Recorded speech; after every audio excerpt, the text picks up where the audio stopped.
Hi guys, this is Hirosaki. This story is all about what if Naruto learns to bend like an avatar. At a young age, Naruto was sent from his world to the world of the avatar, and thanks to a certain blind girl, he will gain a new family. Not only that, he will learn what really happened to him and learn to bend with the avatar. Find out here. Welcome aboard.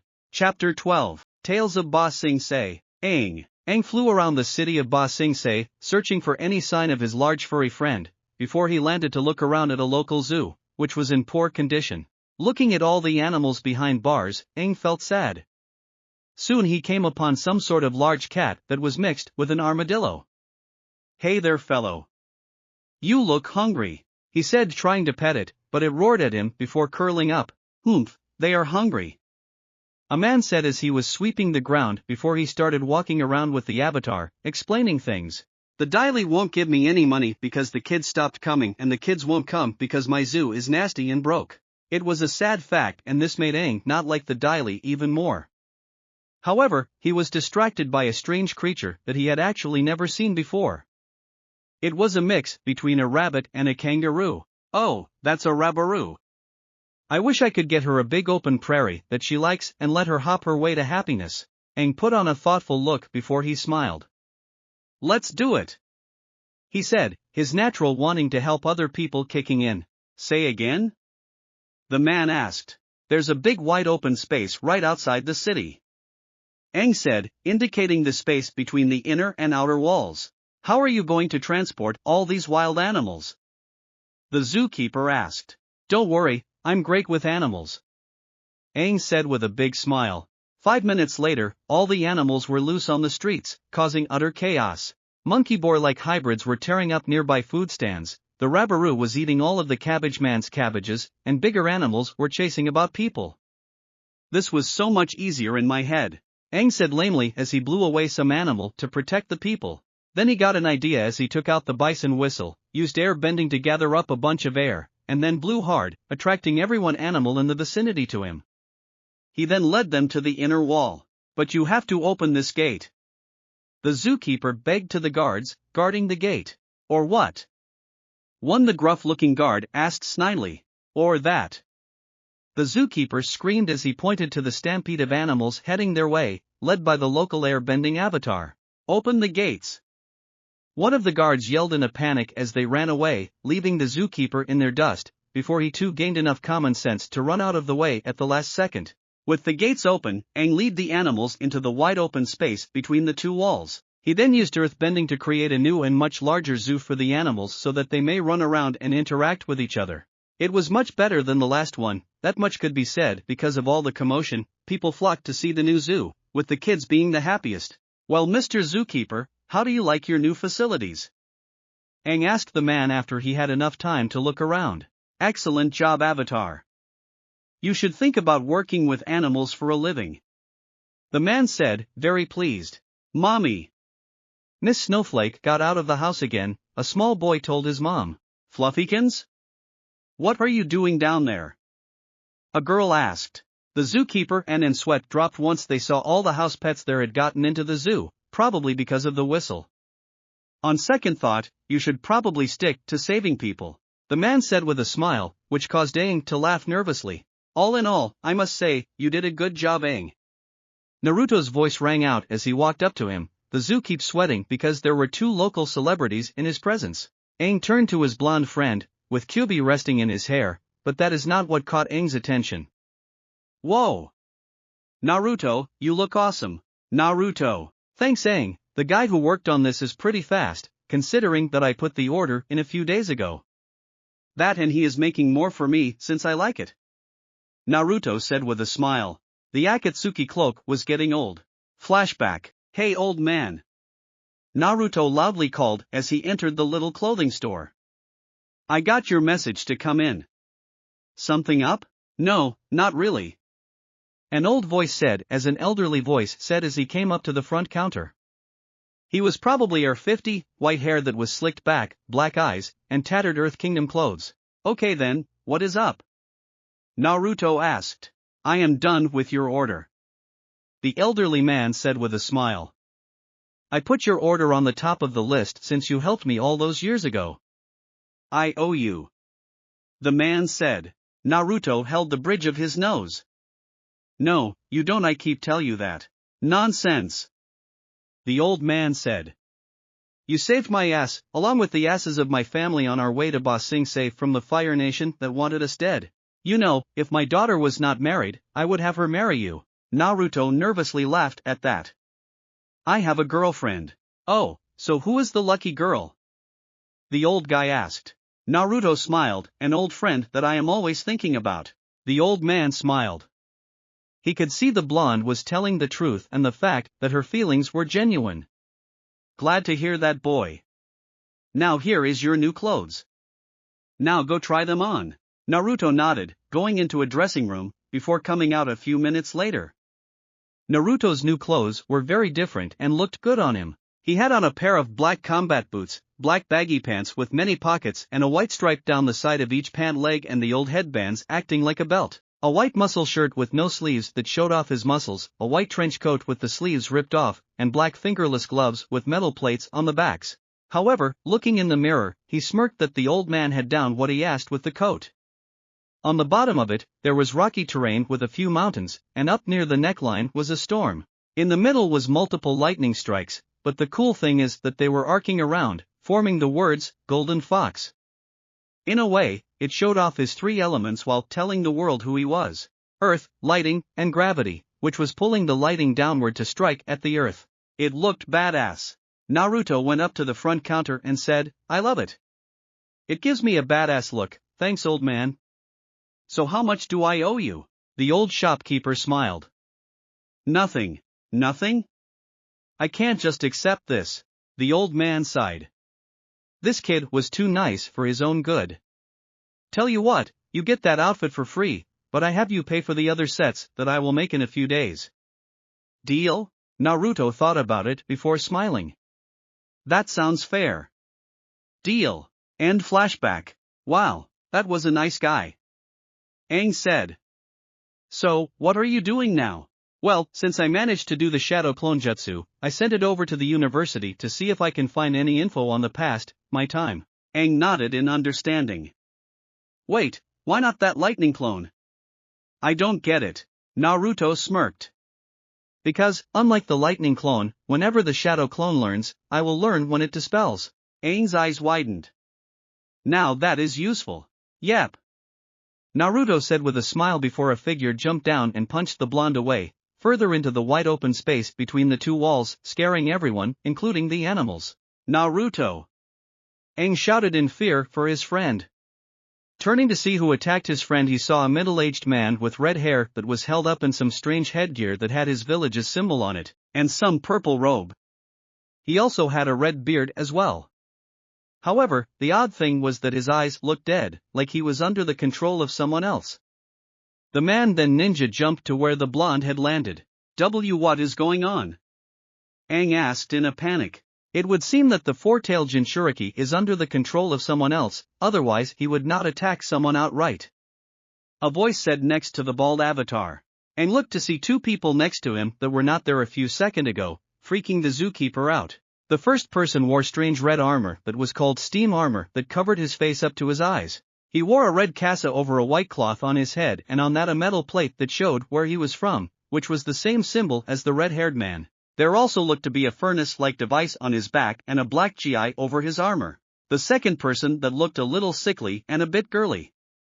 He is tall, thin, young man with pale golden eyes and black hair that reaches down to his shoulders. His side partition lets a large portion of his bangs cover the left side of his face.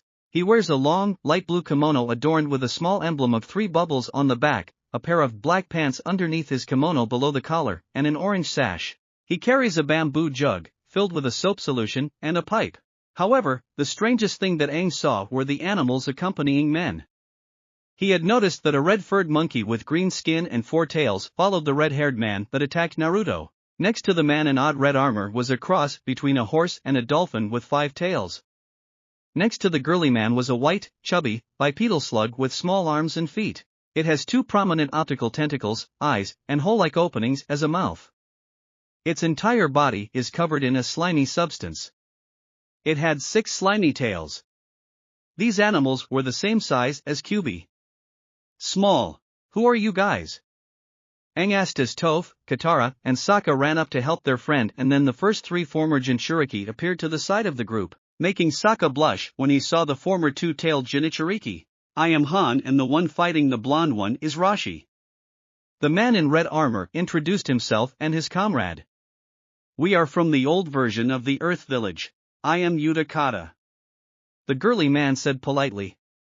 I am from the old version of the Water Village. So, are you here to fight Naruto as well? Toph asked. Rashi is under the control of someone else, it was the way we found him a couple of minutes ago. Han said. Gaara and the others found us a couple of days ago. I suppose I will join Rashi in testing the blonde one like the others have. With that, Han jumped away to join the fight. I will not. I do not feel like fighting. Utakata replied. I just wish to observe, like these nice people are. He said, indicating all the citizens of Ba Sing Se that were watching. They wanted to see the famed golden fox in action. He hasn't fought two at a time yet. Katara said, worried for her friend/crush. She is right. Aang said, don't worry, he would go down that easy. Toph said as she watched with her earth vision as well. Naruto saw the others out the corner of his eye and saw what was happening, so he figured out what was going very quickly. Here we go again then. You ready for this, Kyuubi? Hell yeah. I am getting the feeling that you are going to need my help anyway. The small fox said from atop the blonde's head. Naruto twisted away from a flaming punch from the zombified Rashi before he jumped out of the way of Han's kick. For some reason, the man had his right hand in his GI. Ionic Storm, Naruto yelled out as the sky darkened and lightning rained down all around the blonde. The two elders' former Jinchuriki easily dodged through the attack like it was nothing for them. It would seem that they worked well with each other because they both started using attacks that were heat-based. Han used steam produced by the furnace on his back to create large claws that were way bigger than the man himself.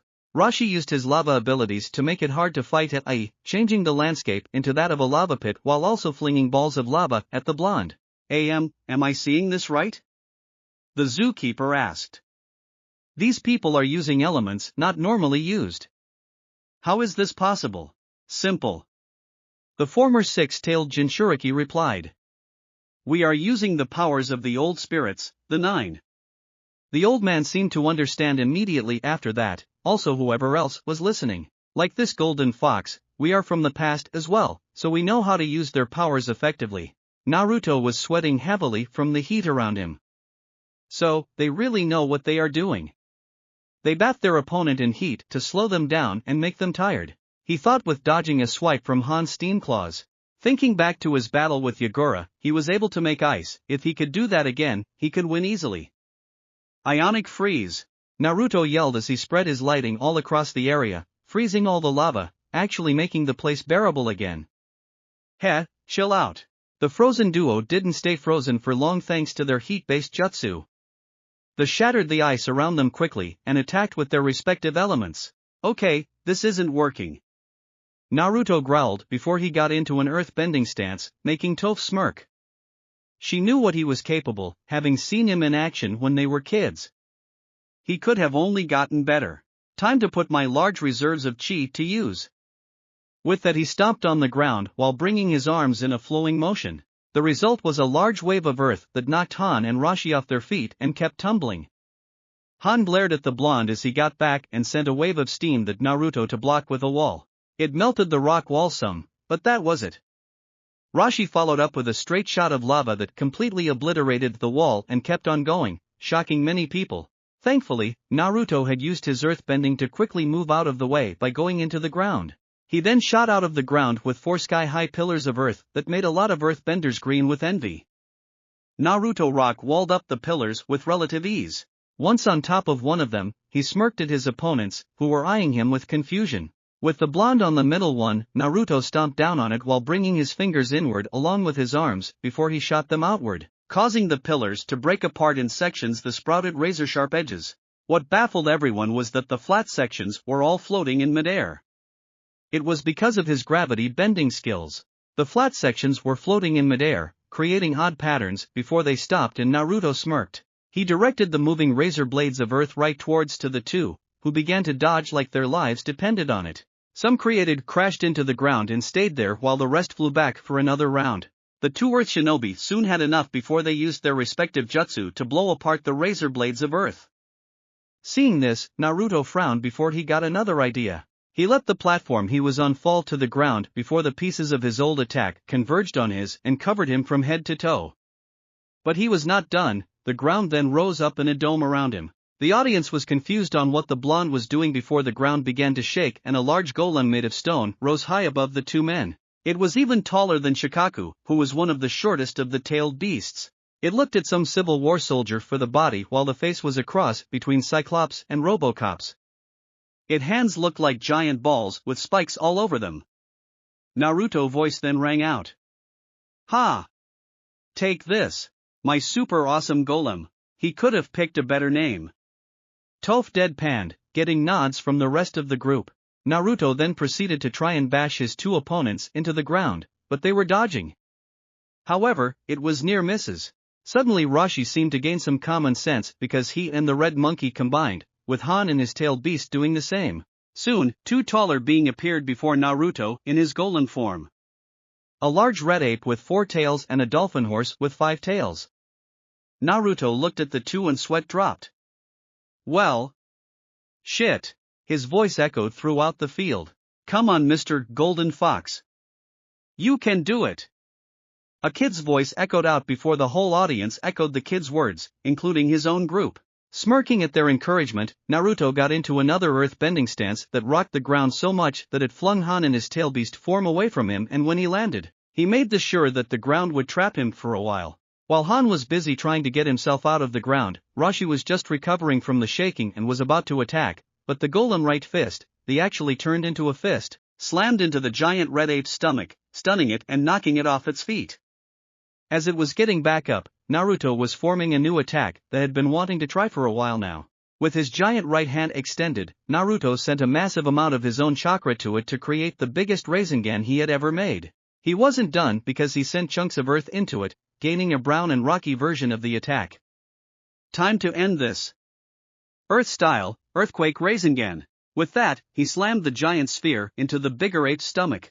The life returned to the giant ape's eyes as it regained its mind before it was blown away by the golem, which created an earthquake. When the dust cleared, Rashi was back to normal, but he and his animal companion were knocked out. Naruto smirked. He won that battle. Obviously, he forgot about Han because as soon as he turned, a concentrated blast of steam rammed into him, making his lose balance before the giant hybrid beast took a swipe at him and shattered his golem. Naruto was violently ejected and skidded across the earth until he came to a sudden stop. Staring at the sky, he said, "Damn, that was a hell of a hit. Don't give up now, kid. You may not have all the jutsu down that you should have learned from that scroll, but you can still win." QB said. "That is true, but this going to be a hard battle, especially after all that chakra and chi that I wasted on that golem and the earthquake Rasengan. Man, I waste a lot of energy," Naruto said as the 5 tails was making its way to him. "Well, there is always level 2. QB suggested. "Are you serious?" Naruto said in shock. "I can barely hold that for a few minutes and then I am drained afterwards. And that is all we need," QB said with a smirk. Naruto got the hint and smirked as well. The blonde put his hand on the fox's head before power exploded. It was enough to stall Han in his tracks. There, standing before his was a cubified Naruto. His whisker marks were deeper, had golden slitted eyes, 9 golden tails with red tips, and his fingernails were now claws. Not to mention his hair went past his shoulders and was wilder looking.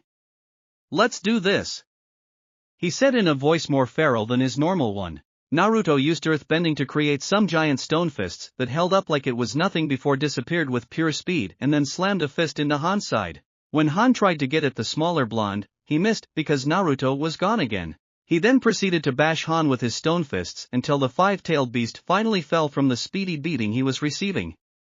Han too was unconscious thanks to a rather hard hit to the head. A few seconds later, the stone fists fell apart and Naruto fell to his knees in exhaustion. "Ugh, that form is not complete," he said to himself as Aang and the others headed towards him. "So, did you like the show? It was amazing. Toph said as she hugged her boyfriend. Man, oh man, I knew not to mess with you, but this made me not want to even more. Sokka laughed. He still messed with the blonde whenever he got the chance. I am so glad Toph talked you into being my earth-bending teacher too. I can't wait to learn that golem technique. Aang said excitedly, which made the group laugh. Aang, calm down. Katara laughed. Heh, seeing as you're the Avatar and all, you might be able to. Naruto said with a laugh. The other former Jinchuriki watched this with smiles. Their leader was something else. He had great friends and he gained a second form to his tailed beast form. Something they have not figured out how to do. Soon, they took the bodies of Han and Rashi and left, saying it should not be too hard to find the 8 tails. The 7 tails was another story. Up on the inner wall, Long Feng growled in anger. His plan to get rid of the blonde with one of his own had failed. Terribly. Iroh, the old fire general, stopped at the small shop, looking at small basket. The shopkeeper saw this and said, if this is for a romantic picnic, may I suggest this lavender one? No, it's not a romantic picnic, but it is a special occasion. Iroh said with a chuckle as he paid. As he was leaving, he saw a familiar flower that was not opening up. He pushed into the shade while saying, the moonflower likes partial shade. He then left, with the shopkeeper smiling, happy the old man helped him with that. Browsing through a few more shops, he came up a music store that held different types of stringed instruments, but he was interrupted by a small boy loudly crying for some reason. It's okay. The mom said gently, trying to calm her son down. Iroh then slowly came over, playing a tune with the stringed instrument he just bought. Leaves from the vine, falling so slow. Like fragile tiny shells, drifting in the foam. Little soldier boy, come marching home. Brave soldier boy, comes marching home. He sang, calming the boy down. It worked, making the boy smile before he pulled on the old man's beard. Naruto saw this from atop a roof, practicing his roof hopping. The old man is here too? He said aloud. He had met Iroh and Zuko long time ago back at the circus. It was there that he learned that not all firebender were evil. He still hated most of them, but the old man was alright. This I gotta check out, he said before following the man. Iroh came upon a few boys playing a game of soccer while also using earth bending to play. However, they took it too far and smashed a window open. It is usually best to admit mistakes when they occur and to restore honor. Iroh told the boys kindly. Soon a hulking man looked through the window. When I am done with you kids, the window won't be the only thing that is broken. The man screamed. But not this time. Run! Iroh ordered the boy as they all hightailed it out of there in fear. Soon the old war general found himself an alley, and he was about to get mugged. However, the man was doing a poor job at it and Iroh quickly defused the situation, listening to the man's story, and then helping him over a cup of tea. When the man left, Naruto made his presence known. Still helping people, eh old man? Naruto asked as he jumped down. Naruto? Iroh asked in shock. I have not seen you for a long time. Yeah well, I have been busy. Naruto said offhandedly. You know, saving the world and all. Oh, come on, that's the Avatar's job. Iroh laughed. Yeah, I know, but it never hurts to help. Naruto said as he walked past the old guy to sit next to him. However, Iroh saw the words on the boy's coat. You're the golden fox? Iroh yelled in shock. Yeah, now you know why I had to leave that day. I figured Azula had found out about me, so I just left and I know I hurt you guys and I am sorry. I learned from you all that not all firebenders are bad, and it turned out that she did not know. So, I ran for just being paranoid. I can understand that, Azula can be very scary at times, but I believe she has a softer side that she is not showing. Iroh said cryptically. Wait, you're not going to outright attack me like Azula did? Naruto asked in shock. Oh no, I won't do that. To be honest, I was more worried for your safety instead of mad at you. You were pretty back then. Iroh said truthfully. Naruto smiled. I am glad to hear that. Oh, and I have girlfriend now. Oh, you're back with Ty Lee? No, my oldest friend, Toph. Naruto said sheepishly. I see. Iroh said with a thoughtful look on his face, before he took out a piece of paper. Here, this is a coupon to the tea shop I work at. Come by sometime if you plan on taking her on a date. Naruto blinked stupidly before he took the coupon with a thank you. He then looked at the basket and somehow knew what today was. That day of the year again, he said with sadness. Iroh nodded solemnly. Come on, I'll go with you to keep you company like last time. Iroh seemed to perk up at that, grateful to have Naruto as a friend, even though the blonde hated firebenders. Naruto and Iroh made it to a field with a lone tree. There was nobody for miles, and that is just what Iroh wanted. Naruto made a small rise in the ground so that Iroh could put a picture on it. He built a small shrine and finished it by lighting a couple of scented sticks with a small amount of firebending. Happy birthday, my son. If only I could have helped you, he said sadly as tears flowed from his eyes. Naruto put a hand on the man's shoulder before they both began to sing the song that Iroh sang to that small boy. When it was over, Naruto actually let a tear fall and thought, this war brings nothing but pain. In honor of Mako, Naruto and Toph. Naruto looked at the coupon in his hand while he was sitting down in their temporary house, before looking towards Toph. The others just looked at each other before shrugging. Naruto smiled, he would take the old man's offer and take Toph there on a date. Hey, Toph? Yeah? The blind girl asked boredly. Wanna go on a date? Wah? She asked with wide eyes as she fell over. She then remembered that they were a couple now and they have yet to go on a date. She smiled fondly at his offer after she recovered before saying, yes, I would like to do that. With that, the two made their way out of the house, completely missing the look on the remaining trio's face. Did I miss something? Sokka asked, the other two shrugging, thinking what Naruto did was just so sudden for them as well. QB smirked. Oh, I am sure you did miss something, but your puny mind couldn't process it.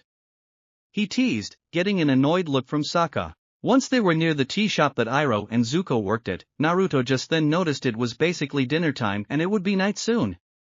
Oh well, he could work with that.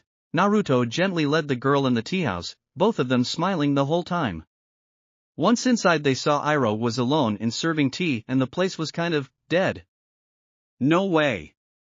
Toph said with a laugh. I know him. Oh, I didn't know that. Naruto said, surprised. Yeah, it was just before you came back, I was separated from the group.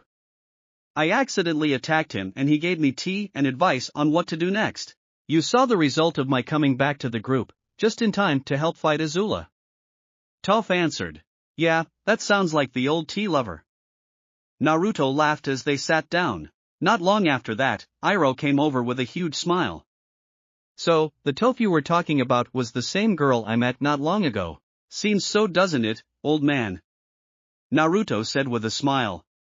Where is your nephew? Oh, Lee is not feeling well, so he took the day off.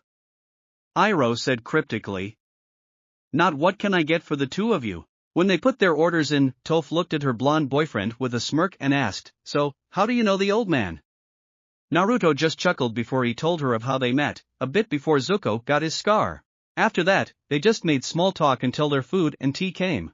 It was dark now, but Naruto did not mind and neither did Toph. As they walked through a small park, Toph stopped at a small gazebo and said, thanks for the wonderful night, Naruto. It was my pleasure, Toph. Naruto said softly before he gave her a kiss, to which she was happy to return. Soon, they had to stop for air and while their foreheads were pressed together, Toph asked, hey, Naruto? Why me? Huh? What do you mean? The blonde asked. I mean, you could have any girl in the world. So why me, the blind girl? You could have fought me, but you choose me. Naruto smiled. Because, there is really no other girl I want to be with. I have known you for a long time, you were my first real friend and I fell for you. I may act like a flirt to other girls, but I am just playing around. I love you, that's why I chose you. Toph's eyes began to water up at that. I love you too, she said before she smashed her lips to his. After a while, they just held on to each other, enjoying each other's presence before a song entered her mind. She looked Naruto right in the eye and somehow, he knew what was going to happen and he just smiled. Look at the sky, tell me what do you see? She sang, just close your eyes and describe it to me. The heavens are sparkling with starlight tonight, that's what see through your eyes. Naruto sang with a smile. I see the heavens, each time you smile, Toph sang with tears running down her eyes in happiness. For a moment there, she thought she could see the crazy blonde's face and that was all she needed. I hear your heartbeat just go on for miles. And suddenly I know my life is worthwhile. That's what I see through your eyes. That's what I see through your eyes. That both began to sing as they walked out of the gazebo to a small pond, which Naruto began to walk on with Toph on his feet. Here in the night, I see the sun. Here in the dark, our two hearts are one.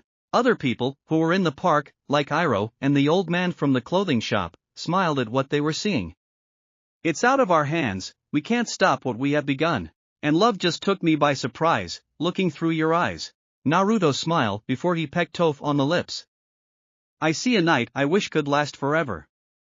I see a world we're meant to see together. And it is so much more than I remember. More than I remember, Naruto sung by himself with a loving smile. More than I have known. Toph finished before they began sing together again. Here in the night, I see the sun. Here in the dark, our two hearts are one. It's out of our hands, we can't stop what we have begun. And love just took me by surprise, looking through your eyes. Looking through your eyes. Toph then kissed her blonde boyfriend passionately, with Naruto deeping it as they danced on the water. Lemon warning, yeah, we can't see this anymore. Toph and Katara. The group was currently in the bathroom of their apartment. Aang was shaving his head, Sokka was cutting off the peach fuzz on his upper lip, Naruto was trimming his hair that was overgrown in some places, and Katara was fixing her hair, putting those odd hoops on. Even Momo and Kyuubi were washing themselves. Katara, however, noticed that someone was missing and, so she went to Toph's room, only to find the female earthbender sprawled out on the floor, face first on the floor, asleep.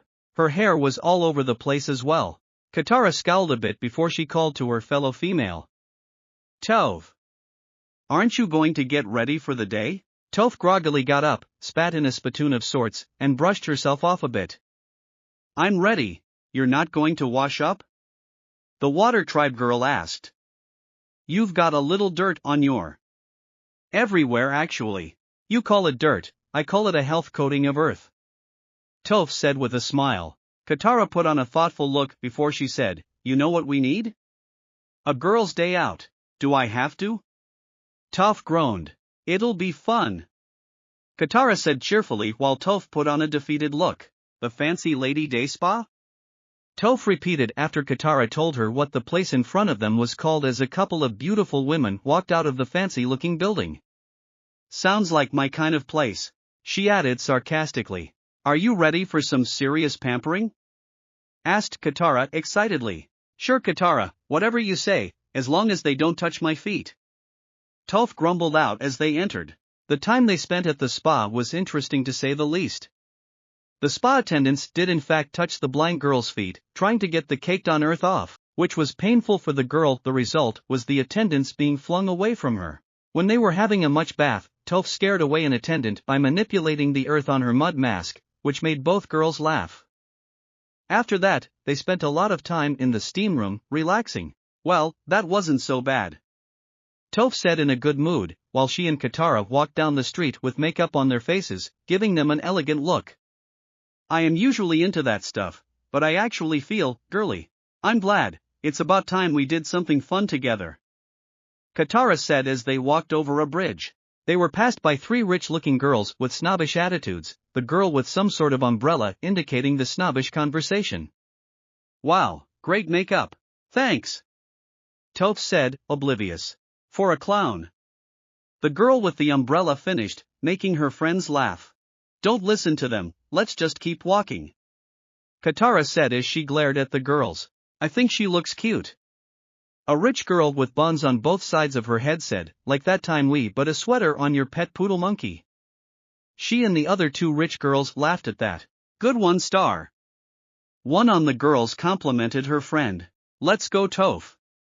Katara said, trying to get her friend away from these girls. Toph looked sad for a moment before she too laughed, confusing the girls. No, that was a good one. Like your pet poodle monkey. Ha! Ha! You know what else is a good? She asked, turning around before she used earthbending to put a hole in the bridge, right below the girls so that they would fell in the water below. Now that was funny. Katara said with a smirk before she used water bending to drive the girls down the river, them screaming the whole time. Those girls don't know what they are talking about. Katara said when they were walking again and when she caught up to her blind friend. It's okay. Toph said. One of the good things about being blind, that I don't have to waste my time worrying about appearances. I don't care what I look like. I am not looking for anyone's approval. I know who I am, and besides, I know that Naruto loves me. For you I am as well. At that she put on a sad smile, glad to have the idiot blonde with her. Katara smiled. That's what I really admire about you, Toph. You're so strong and confident and self-assured. She heard Toph sniff a bit at that. I know it doesn't matter, but you're really pretty. I am? Yeah, you are. Toph seemed happy about that and began walking again. I really shouldn't have doubted myself. I keep forgetting that I have Naruto and he sees me as the prettiest girl around. She said with a chuckle. You know, I'd return your compliment, but I have no idea what you look like. This just made the water bender giggle. Toph then put on a serious look. Katara, I know you like Naruto. What? Katara asked, a bit shocked. Your heartbeat speeds up a lot when you are around him, just like mine, which is how I know, and don't think I didn't see you outside our door the other day. Toph said with a smirk, teasing the girl. Katara sighed at that. What is not to like? He is a great guy. Toph smiled. You're right, he is. She paused then before saying, you should go on a date with him. I know he has a lot of love to give and I would be selfish to keep him all to myself. I know he is a flirt to a lot of girls, but I know he cares for us all. So, I am willing to share him if you are. Katara could not help but stare at her only girlfriend in the group. She could not believe what she was hearing. Toph was willing to share her boyfriend? You can't be serious. Oh, I am. Toph said with a smirk. So, are you in? Katara let a small smile grace her lips. I will try, but it will be hard to get him to agree. He seems content with you. Oh, I am sure I can get him to agree with it. Besides, QB will help as well, so let me take care of it, so just go on a date with him for the moment, okay? Katara was hesitant, wondering if this was a trap, but relented. Okay, I'll give it a try. Good. Toph said cheerfully, with a small blush on her face. After what happened that day, she often had wandering thoughts. Some even included the three of them, Naruto and Katara. Naruto sighed as he walked through town. Since the girls went on another girls' day out, they also kicked out the boys, so they would not stay in all day and be bored. I wonder what Aang and Sokka decided to do, Naruto asked himself. He should have gone with them instead of go off by himself. Naruto? A familiar voice asked. Turning around, the blonde saw Katara standing there with a confused expression. What are you doing by yourself? Oh, just going for a walk. Naruto said boredly, I am not sure where the others are. Where's Toph? Oh, she decided to go to the park after she brings all our stuff that we bought home. Katara said. She then noticed that it was near lunchtime and that this was the perfect time that she could go on her date with Naruto. Hey, wanna hang out and go get something to eat? She asked, hoping he would say yes. Looking to the sky, he saw that it was about noon and he was a bit hungry. He smiled at the Water Tribe girl, which was infectious because she smiled as well, but with a small blush. Yeah, sure. Eating with friends is better than eating alone after all. Cool. Katara said with a smile as she led the boy to a nearby restaurant. Ironically, she chose the same place that Zuko would take his date to. The duo laughed as they told each other jokes and messed around. Katara would tell him stories about her brother back in their village in the South Pole, while Naruto stories about his and Toph's adventures where they were younger.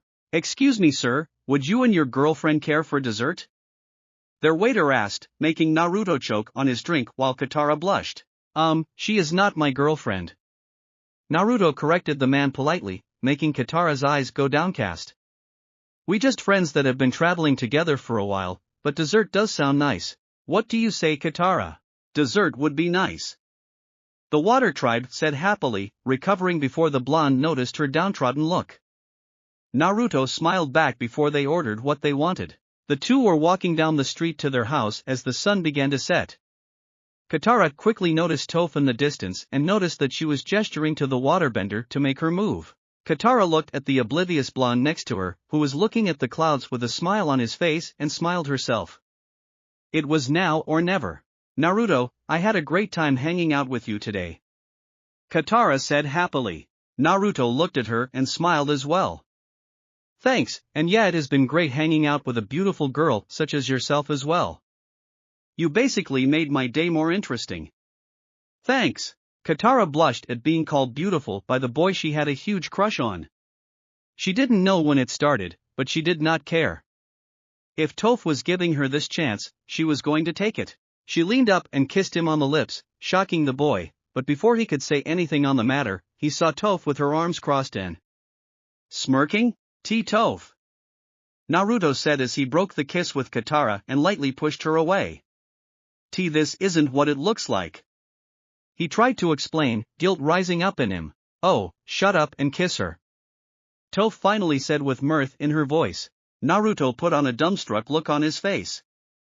Wait, what? Look. She likes you like I do, and well, I decided to give this a try. Besides, it would be selfish of me to keep you all to myself, and I know you. You would love us both equally, so that is why I said it is okay. Toph said truthfully with a loving smile. You see, it is okay. Katara said to a shell-shocked Naruto as she leaned in for another kiss. Naruto stared in shock before Toph's words finally registered. She was okay with this? He had two girls now? Holy crap! He thought in shock before he just accepted this and closed his eyes to kiss the dark-skinned girl back. Toph smirked. Oh yeah, things are defiantly going to be interesting from now on.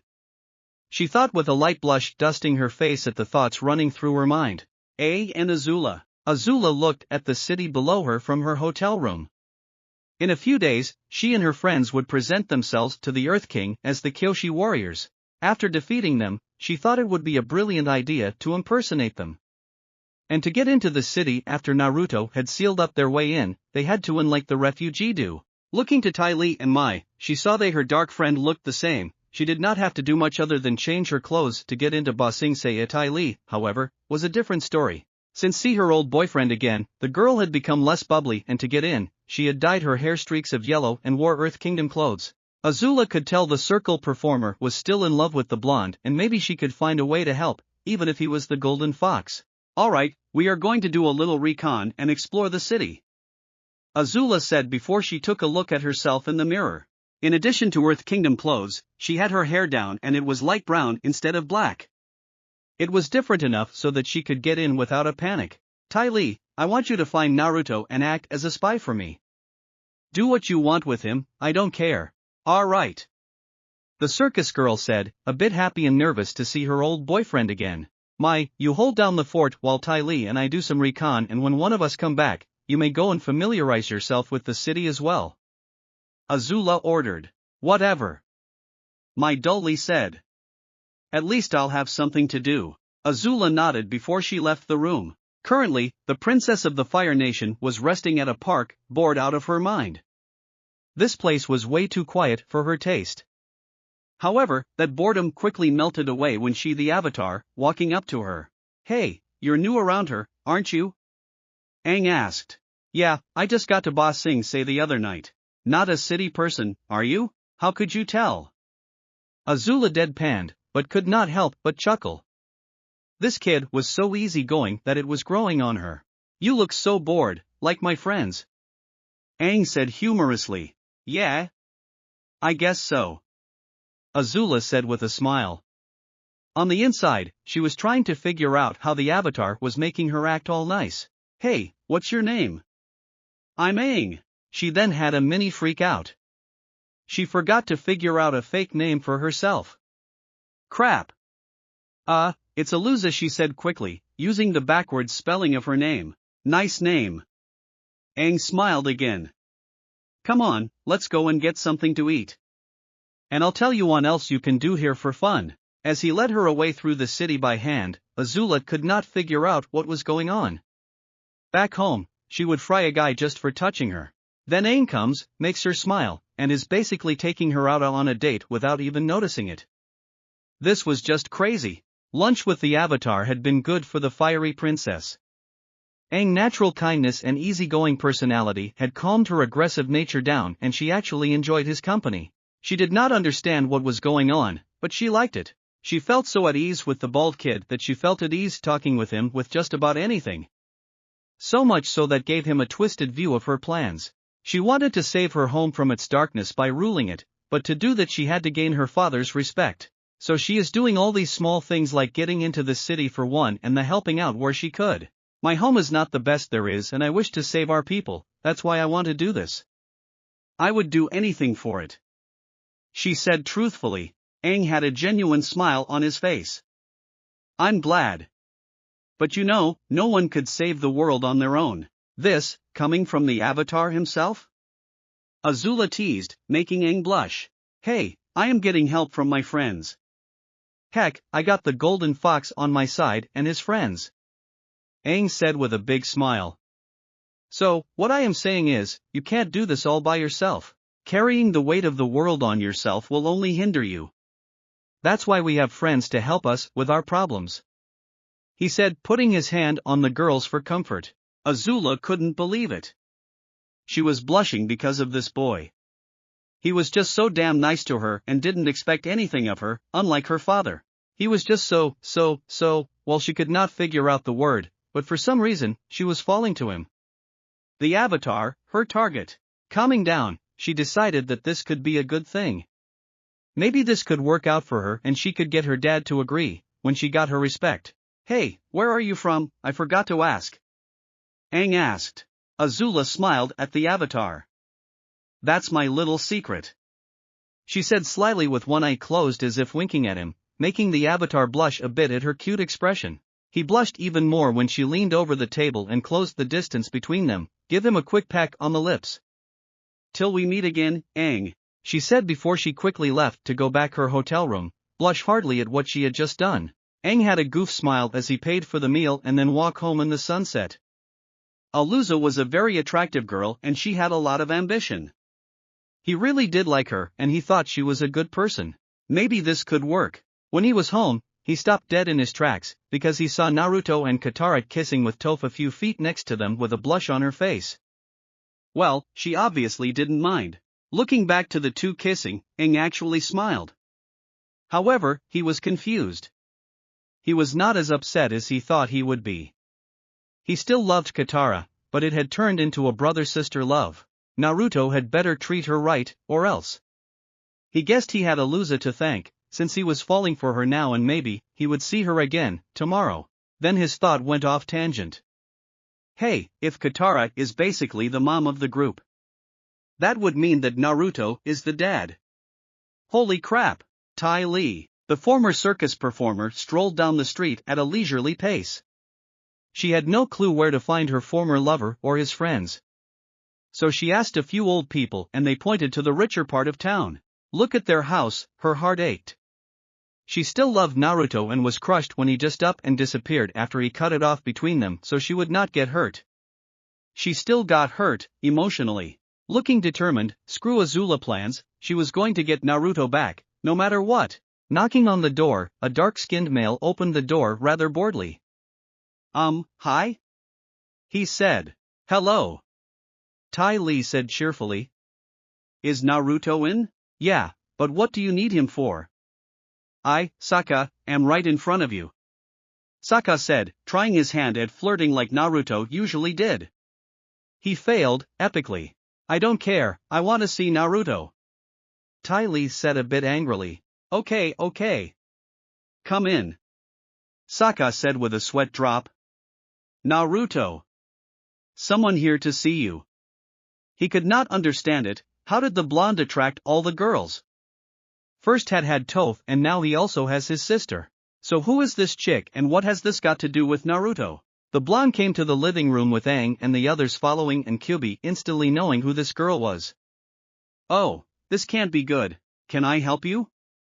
Naruto asked, genuinely confused as to why this girl was here and who she was, but in the back of his mind, he felt like he recognized who she was. Yes, you can take me back. Tai Li nearly shouted. Naruto backed up.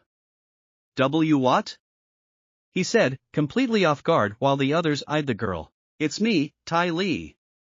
At that, the group was instantly on guard. Why are you here? Naruto asked. I was originally sent to spy on you, but if you'll have me, I could be your double agent. Tai Li said truthfully. Please, just take me back, I still love you. She is telling the truth. Toph said. The vibrations she is putting off through her heart are indicating that she is being truthful. Can we trust her? Sokka asked Aang, who just shrugged his shoulders. I like to this positive, so yes. Aang said with a smile. Katara glared at the girl for a moment before saying. I have a small grudge on her for her chi blocking skills that she used on me and my brother when we first met, but if Toph believes her, then I can give her a chance. Yeah, but I already have a girlfriend. Well, too now thanks to Katara. Naruto said while rubbing the back of his head nervously. So, it would be up to them as well. Out the corner of his eye, the blonde saw Toph smirk with a blush on her face and he knew her answer. Dear Cammy, what have I created? He thought with panic. Oh, I don't mind. Toph said with that smirk on her face before she went over to Katara and whispered something in her ear, making the girl blush hard. Why yeah. I guess it could work. Katara stuttered with a blush, looking anywhere but Naruto or Tai Li. The two boys looked at each other before shrugging. They were both really confused by their behavior and Kyuubi rolled his eyes at their stupidity. Momo just shrugged and went off to do what he did. Well then. Aang said with a smile at gaining a new friend. Welcome to the group. Tai Li nodded with tears in her eyes before she ran to Naruto and planted one on him. She would still be their enemy, but she could go back to them whenever she wanted. It worked out. Still, she would not tell either side all that either side was planning. Sokka. It was nighttime and Sokka was very bored. For him, there was not much to do in Ba Sing Se. So, while he walked, he used his boomerang as a toy, flinging it about haphazardly. Soon he came upon a stylish-looking build and as he passed it, he could hear girls' voices. Deciding to check it out, he was given the sight of many pretty girls, whispering to themselves. In actuality, it was a class on haiku. As he was looking through the window, a nearby ostrich horse kicked him in through the window, making the girls gasp. I am so sorry. Something struck me in the rear. I just wound up, here? He said while getting up, performing a perfect haiku, making the girls giggle and clap. The instructor, however, was not happy. 5, 7 then 5. Syllables mark a haiku. Remarkable oaf. Sokka's eye twitched at being called an oaf. He decided to play her game, just to impress the girls.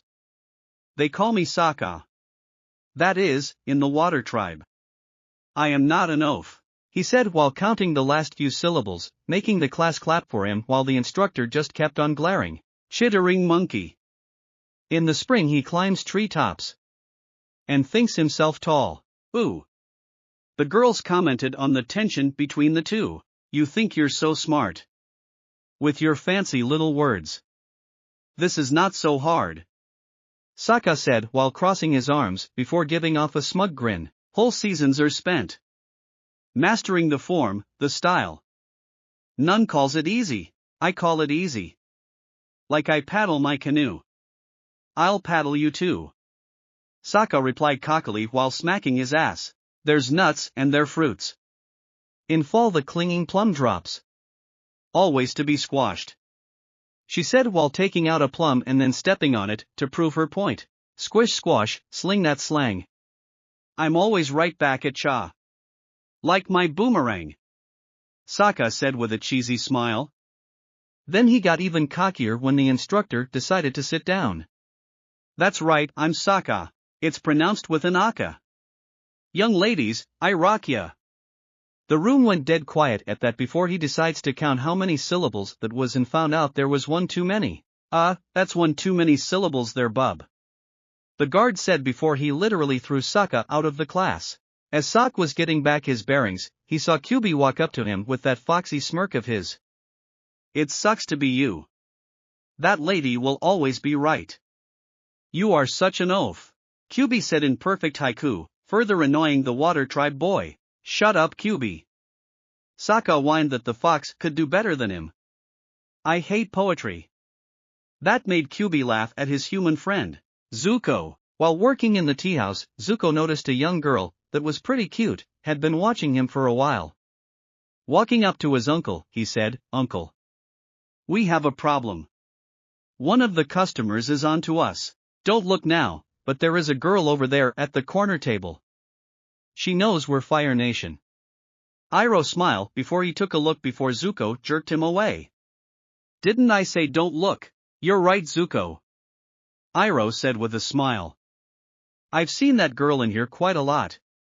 Seems to me that she has quite a little crush on you." "What?" Zuko asked, completely put off. He wasn't used to this type of stuff. "Thank you for the tea." The same girl they were talking about said from behind them, ready to pay. Zuko took the money nervously before she said, "What's your name?" "My name's Lee. My uncle and I just moved here," Zuko replied. The girl smiled. "Hi Lee, my name's Jean." "Thank you and, well, I was wondering if you want to go out sometime." Zuko had a dumb look on his face, so his uncle answered for him. "He'd love to." "Great. I'll meet you in front of the shop at sundown," the girl said happily before she made her way out of the tea house. Zuko just glared at his uncle, kept on a big smile. At sundown, Zuko walked out the tea house in his nice Earth Kingdom clothes with his hair parted back, making his look like a dork. Jean came around the corner smiling. "Hey, well look at you. You look so cute," she said, messing up his so that it was back to normal. "It took my uncle 10 minutes to do my hair," Zuko complained as he patted it down before she led him away to the restaurant that Naruto and Katara went to. "So, how do you like the city so far?" Jean asked as Zuko picked at what was left of his food. "It's okay. What do you like to do for fun?" the girl asked after she took a drink of her tea. "Nothing," Zuko replied nervously. "Excuse me sir, would you and your girlfriend care for dessert?" Their waiter came up and asked. "She not my girlfriend," Zuko nervously shouted, which made the girl giggle at his antics, while other people stared at him. The waiter quickly left, mumbling about how the yellow-haired boy was much nicer about it than he was. Now that caught the exiled prince's attention. "Naruto is here?" After that awkward moment, he looked to see his date quickly eating the last of her meal. "You have quite an appetite for a girl," Zuko said, trying to compliment her, and failing. Thanks," she said nervously. "So, Lee, where were you and your uncle living before you came here?" "Well, we've been traveling around for a long time," Zuko nervously said. "Oh? Why were you traveling around so much?" Zuko panicked and said the first thing that came to mind. "We were a part of this traveling circus," he said lamely. "Really? What did you do? Wait, let me guess. You juggled." The girl guessed. Zuko frowned. "Yeah, I juggled. I've always wanted to learn how to juggle," Jean said happily before she gathered what was on the table and gave it to him. "Can you sum me something?" Seeing the happy look on her cute face, not even Zuko could say no, so he tried his best, and failed, epically. Most of it fell on him, making the girl laugh. "I haven't practiced for a while," he said, giving an excuse for his lame circus skills. "You got that right. You suck." A familiar voice laughed at Zuko's misfortune. Turning their heads, they saw a small red fox with 9 tails smirking at them. "Mostly Zuko." "Kyubi?" the firebender asked in surprise but still glad to see an old friend. "In the fur," the fox said happily before his gaze went to Zuko's date. "So Scarface, who is this lovely flower?" Zuko's good eye twitched at the nickname the fox had given him, but he guesses he should not be surprised. After all, Kyubi was naturally rude to everyone. Even to Naruto. "Hey, don't be so rude," Jean scolded the talking fox. "What else can I call him because I am sure the Prince of Emos has already been taken by someone else?" Kyubi asked. "It's okay," Zuko said with a smile that she liked. "This is Jean, my date." "Kyubi, where is Naruto?" "Oh, he's around," Kyubi said cryptically. If you're on a date, I guess I should leave you to it. Good luck? He said before hopping off the table and began walking away before he stopped. Oh, and just so you know, your compliments suck. Zuko blushed at that. Jean saw this and smiled. Old friend? Yeah, but if he is here, Naruto should be too. Zuko replied, his mood better now thanks to seeing an old friend. Hey, I want to show you one of my favorite places in the city. Jean said with a smile. I am so excited for you to see the firelight fountain. Jean said as they ran down a random street. The lamps make the water sparkle and reflect in the pool in the most beautiful way. However, when they got to the fountain, the area was dark. I can't believe it. They aren't lit. Seeing her sad face that was usually with a smile, Zuko decided to be nice and brighten up her day. Besides, that has been what she has been trying to do with him. Close your eye. And don't peek. He said firmly. She did as he asked and closed them. Zuko took a deep breath before he used fire bending to shoot out little balls of flame to light all the candles in the area. If she asked, he would just blame it on Kyuubi. He was a fire creature after all. Okay, you can look. He said. Oh wow. She said in awe. What happened? How did they light? What did you? She then stopped, deciding she did not want to know because he was smiling gently at her. The two gazes at the beautiful sight in silence, enjoying it. Looking him with a cute smile, she ran a hand through hair before taking his hand. They both turned and began leaning towards each other, into the moment. However, Zuko ruined the moment. He brought up a coupon from his tea house between their faces. I brought you something. It's a coupon for a free cup of tea. Lee, this so sweat. Jean said while taking it. Don't thank me, it was my uncle's idea. Zuko said nervously, he thinks you are our most valued customer. Your uncle is a good teacher. Jean said cheerfully, oh brother. Just kiss her you flaming pussy. Kyuubi's voice rang out from somewhere. Zuko's sweat dropped at that while Jean laughed. He vowed to kill that fox the next time her saw him. Jean looked to her date with a smile and half-laden eyes before she reacts up and kissed the exiled prince, who leaned into the kiss before he backed away, looking ashamed of himself. What's wrong? Jean asked sadly. It's complicated. I have to go. Zuko said before he made his way home, leaving her there. Iroh looked out the window for his nephew before the door opened, revealing the boy. How was your night, Prince Zuko? He said while acting like he was busy with their flowers, but Zuko didn't seem to care as he slammed the door to his room, making the old man wince. A few seconds later the door slid open a little and he said, it was nice. He said softly before closing it gently this time. Iroh gave of a smile after that. Kyuubi, the nine-tailed fox, was no expert on human relationships, preferring to stay away when Naruto was with his girls. So he was at a loss when he saw the very sad girl that Zuko just left at the fountain. He felt that he had to do something though. So, he jumped down from where he was and sat down next to the girl who was sitting down on the fountain edge. Hey, are you going to be okay? Jean looked to the small badmouth fox and said, I'm not sure. I honestly thought he was starting to like me. Lee has always been shy and awkward with other people. Especially girls. I guess you can thank his sister for that. Kyuubi said softly. Sometimes, he just needs a push in the right direction. Oh. Was I moving too fast for him? Jean asked.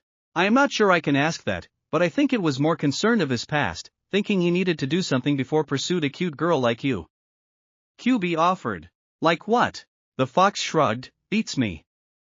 That's something you have to ask him on your own. But I suspect it has something to do with that scar. Oh. Jean said before she looked to the fox again. You are far nicer than I thought. Don't tell anyone, okay? Kyuubi chuckled, trying to cheer her up. I usually act like that just to mess with my friends. I have an image to uphold after all. It worked because she laughed at that. You're weird, you know that? Jean said. So, I have been told. Kyuubi said with a smirk. Come on, I walk you home since the schmuck decided to bail on you. Jean giggled at that and led the fox home, with them talking about random subjects. Soon, they came upon a small home that the fox assumed with the girls. Thanks again, QB. Jean said with a smile. It is no problem. QB said cheerfully, her nature affecting him. As she was walking in, he continued. For what is worth, if I was human, I would not have done that. I would have continued the date since you are very beautiful young woman and nice too. Jean smiled with tears in hers. Thanks, QB. That means a lot to me. With that, she walked into the house, the small fox watching her with sad eyes. If only I had my human form. Then you would not be so sad and then we could both be happy, even though I am an old spirit from the past. QB said quietly. It seemed that he really liked this girl. He never knew that the girl had heard every word. Momo and QB. Momo slept soundly, dreaming of Appa, himself, and QB up in the cloud, looking for food. However, when the bison roared in the dream, thunder roared in the real world, waking him up. Aw man, that was such a good dream too. Momo complained from inside Sokka's handbag that he had jumped into out of fear, dreaming about food or Appa again. QB asked lazily. Both. The flying lemur replied. Figures. QB laughed. Momo then noticed that a piece of Appa's hair was on his head. Hey! I bet we could find Appa. We can use our sense of smell. Great Scott! Why didn't I think of that? QB asked before he put on a deadpan expression. Oh, that's right. I am too lazy. Oh, come on man. Momo complained before he saw a shadow on the ground that resembled Appa and so, he chased after it, but not before he tied the patch of fur around his wrist, intent on find his big friend. QB watched him go. Poor kid. Might as well follow him to make sure nothing bad happens to him. Momo found himself chasing after large object that resembled his friend, but in the end, they were not. Where are you? He said sadly. Momo flew around town while QB Roof jumped, following his friend. Soon Momo became thirsty and got some water from a nearby barrel, but his tail was so active that it knocked over a broom, getting the attention of three mean-looking black cats. Momo looked behind him to see the cat and said, hi, food. The middle cat yelled as all three of him pounced, however, Momo quickly flew away. Oh, come on. I try to find my friend and I become lunch to some large cats. Momo cried out before he was punched out the air by one of them who had climbed up the wall. QB winced at that. Now that had to hurt. Momo then ran into a crowd of people, hoping he would be safe, but he ended up being a street performer with a couple of monkeys. Yeah, dance monkey boy, dance. QB jeered from his spot on a roof. However, when he saw the large cats attack his friend, he quickly made his way over there. He got in between Momo and the cats. Yeah, no. More food. The cats growled before a net came down and captured before being put in separate cages. I blame you. QB groaned to his lemur friend, who just looked sad with his ears pinned down. Soon they came to a slaughterhouse and while the humans were arguing about something, the large cats were freaking out. Someone get us out of here. I don't want to die. Momo had noticed that QB had gotten out by melting his cage and was waiting for Mom to get out. The lemur nodded before he used his opposable thumb to unlock the cage with ease. As they were leaving, he took one look at the cats and decided to help them out as well, even though they did try to eat him. After that, they quickly made their escape. Thank you, new friend. The leader of the cats said to Momo once they were far enough away on top of a large building. No problem. Momo said cheerfully, QB rolling his eyes. The cats nodded to each other before they quickly got the patch of Appa's fur off the lemur's arm and lead the two animals on a chase throughout the city until they left it in a huge paw print. Momo noticed whose paw print this was and said, he was here. Seems there is hope after all. QB said in shock. There is always hope. Momo replied. Chapter 13. Wait a second. Sokka shouted in shock. You said you know who we are related to from the past? Yeah. Naruto said nonchalantly as he and the boys walked the streets of Ba Sing Se on their day out. Are you going to tell us? Aang asked curiously. Sure, and just so you know, I already told the girls. Naruto said with a smirk. Oh, please do tell. Sokka said. All right. Well, we already know who Zuko and Azula are related to. We do? Aang and Sokka asked. Yeah. Kyuubi said from atop Naruto's head. Sasuke. The boys grimaced at that. They hoped nothing bad came out of that. Hey wait, where did you find this info? Sokka asked. Naruto smirked. Remember my fight with both the 4 and 5 tails? A couple of nods. Well, I also learned how to make shadow clones and I sent a few of them to sneak into the university. There I did some research with the knowledge I took from the spirit library and came up with some pretty cool things. He said, and Tai Li is a descendant of a girl named Ten. Ha! Wonder what she was famous for. Sokka pondered. She was one of the best weapons experts of her time. She could use any weapon with deadly efficiency. Naruto said, making Sokka sweat drop a bit. He idly wondered if the girl had a fetish for weapons as well, or if Tai Li was related to Mai as well. We already know that Toph is related to Hinata Hyuga, who was extremely hot. Sokka pointed out. Thanks for that useless information. Kyuubi grumbled, making Aang laugh. Okay, and Katara's ancestor was pretty funny. Naruto said. Why, we have the same family. It would seem so, but I found that your family was split up a lot. Naruto said. On your mother's side, which Katara mostly has, we have someone from Kumo and a girl from my home village called Sakura Haruno. So, what is the funny part? Aang asked. The Harunos were known for their pink hair. Naruto said simply. It took a moment for the two boys to register what he said before they fell on their asses in a laughing fit. When Aang finally regained some composure, he asked, so who is the guy from Kumo then? Some guy named Omoi. Naruto said. No much is said about him other than he was very cautious and that he always had a lollipop in his mouth. Oh, K. Sokka said with a raised eyebrow, what about my side? From Kumo, you have Omoi's teammate, Karui, who is said to be kind of violent and had red hair. Naruto said, making Sokka's eyes widen, his mind wondering what it would be like if he gained red hair. And a boy named Shikamaru Nara, who came from a clan of extremely lazy people, but they had IQs over 200. That made Aang widen his eyes while Sokka looked extremely shocked. They know Sokka was smart-ish, but to come from a family that was that smart, maybe Sokka had potential to be that smart as well. Who knew? Me next. Aang said excitedly. Naruto smiled. You are related to a boy named Rock Lee. It was said that he was an expert in hand-to-hand fighting, and that was it. Oh. Aang said, thinking that was not all that great. I wonder if it's possible for us to learn anything from the past like you. Sokka wondered aloud. Oh, I am sure I can teach you a few things, but I am a slave driver. Yeah. Aang said a bit nervously. So, I want to get stronger to help you guys out. Sokka declared. Suit yourself. Naruto muttered with a smile as he walked a little ahead of the small group. I am in for a world of pain, aren't I? Sokka asked, not liking how Naruto said that. You have no idea. Aang said. Oh, and Sokka, if I can learn the sealing arts, I am sure you can learn what I am going to teach you. Naruto said with a smirk. Before Sokka could as what he meant, they were interrupted by a female voice. Kyuubi? The small fox from atop the blonde's head instantly recognized the voice as he turned to her. Jean? Who? The three boys asked. Heh, a friend of mine I met on my escapades around town. Kyuubi said with a smile as he hopped off the blonde's head to meet the girl. Hey Jean, how are you doing? The fox asked, making the girl smile. Naruto observed this, saw that the girl was very pretty and she had on very baggy Earth Kingdom clothes that suited her for some reason. Someone is copying of Toph.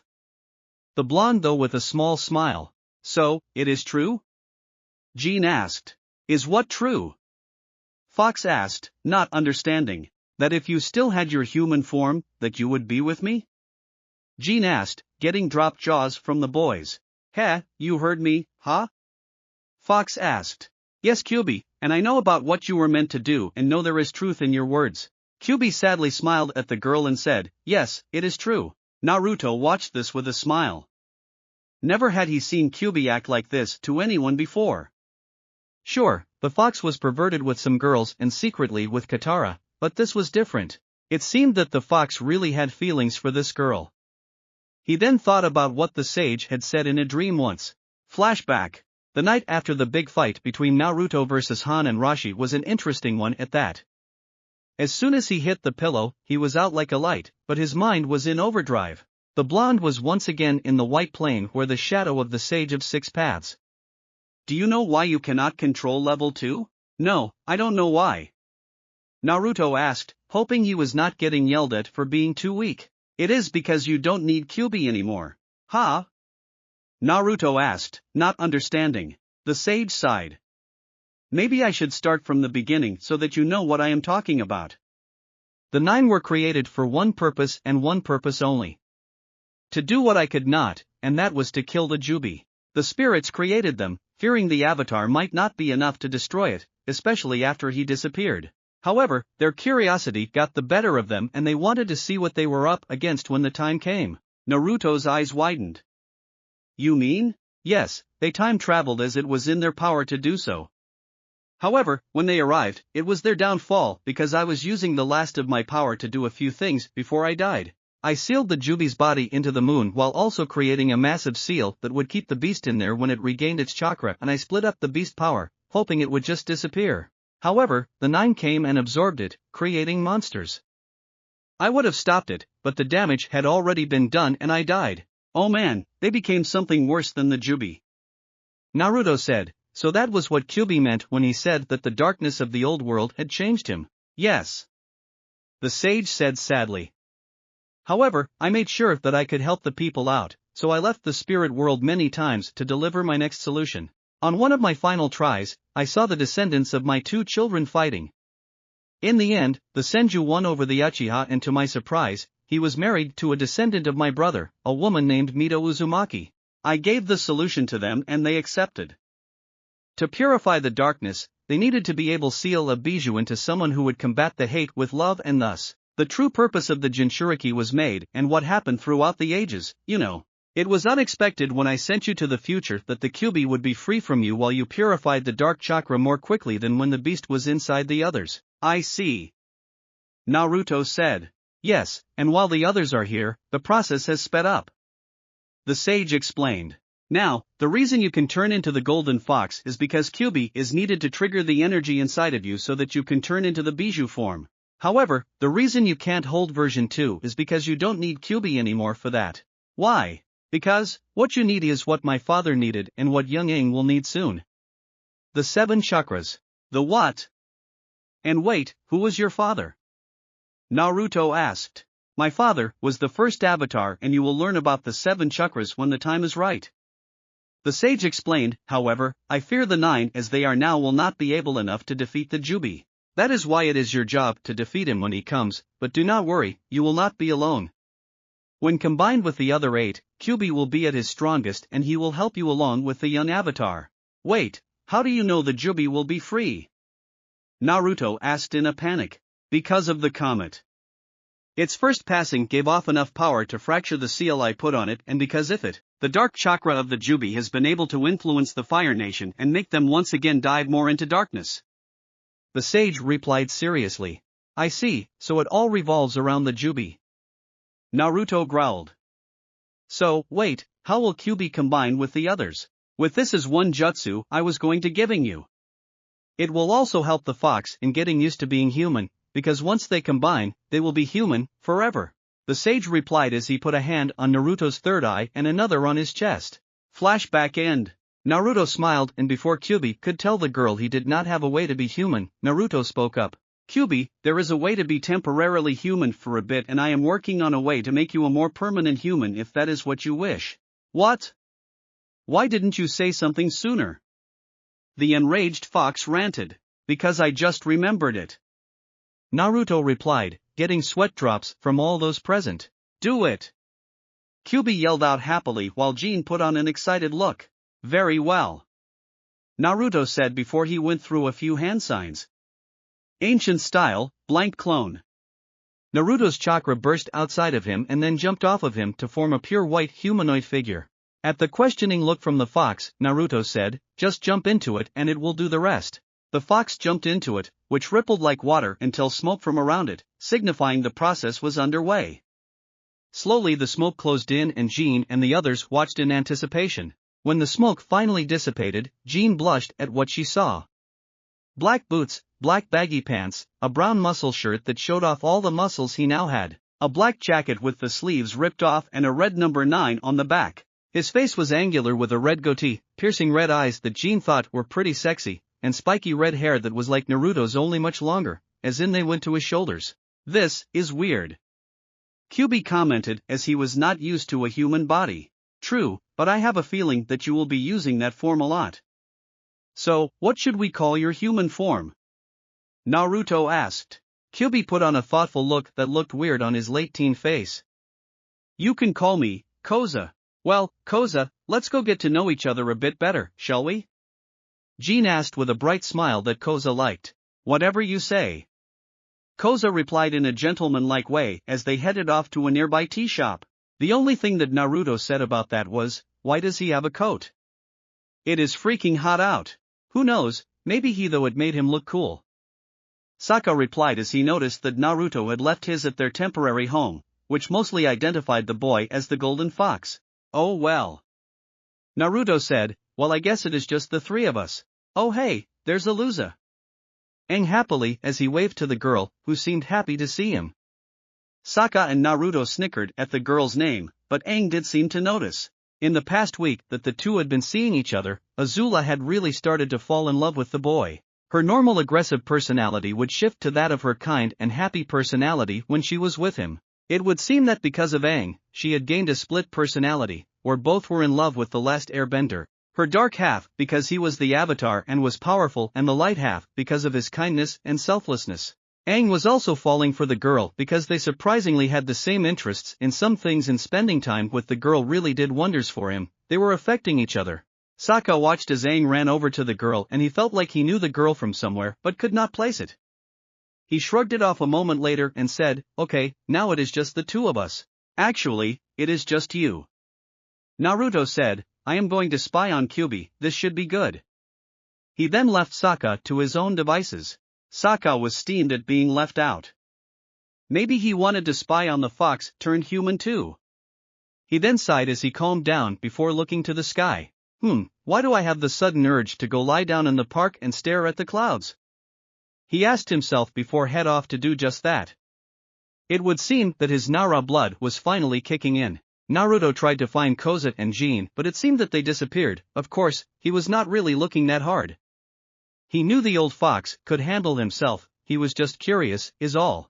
Stopping, he found himself in front of a familiar tea shop, the same one he took Toph to and smiled. He might as well pay the old man a visit and mess around with Zuko if he was there. Opening the door, he smirked when he said busboy doing his job, but his back was toward him. Naruto sat down at a nearby table and saw the place must have just gone through a rush because it was pretty slow. Frowning, he saw that Zuko was still ignoring him. He said out loud, "So, what do I call you, Great Prince of the Emos?" "Wait, I feel like someone has already gained that title," Naruto said. Back in the past, Sasuke glared out onto the village he now governed before he sneezed. "Why do I feel like killing someone now?" Back in the present, Zuko froze at that. The voice he knew, but that comment really got to him. Only one person would dare call him that while joking around with him. Turning his head, he indeed saw the blonde, and he was dressed differently, something the boy always did. "It's Lee." "So Lee, you going to serve me or are you going to keep staring at me like you've seen a ghost?" Naruto asked with a smirk. Zuko shook his head. Naruto was always and will always be a smart ass. "It is good to see you again," he said while sitting down across from the blonde. "Likewise. So, I heard you ran into Kyubi while on a date," Naruto said but laughed at the word date. "Yeah, what of it?" Zuko asked a bit annoyed. "Oh, just never thought you would date anyone, considering you're very tense around girls," Naruto replied with a smirk. "Yeah well, I blame my sister for that." Zuko groaned. "Yeah," Naruto said with a nervous chuckle. "Hey, I saw a girl named Jean, the one I went on the date with, in here a few minutes ago, and she was with someone with red hair." Zuko freaked. "So, I got yellow, and just so you know, that was Kyubi," Naruto said slowly, making Zuko gain a shocked look.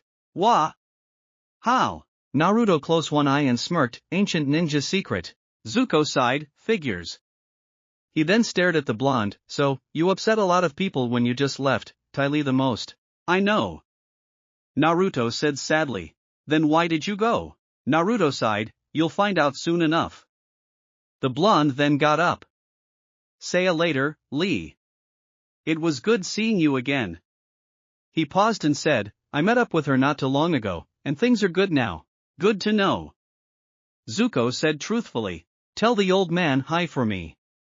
The blonde said, but he didn't open the door, he just disappeared in a swirl of leaves, making Zuko's eyes widen. Just what has he been up to? Zuko freaked. Somewhere in the back, he thought he heard his uncle laughing at him. Naruto walked down the streets idly, he saw Sokka in a nearby park, looking at the clouds. Aang and his friend were there as well, looking happy. He was bored. He didn't really feel like messing with Kyuubi on his date, and since Toph and Katara were having another girl day, he could not hang around with them. Naruto. Turning his head, he smiled as he saw Ty Lee running up to him. Well, hey there beautiful. Naruto flirted, making the girl blush. Hello to you too. She said as she planted one right on his lips.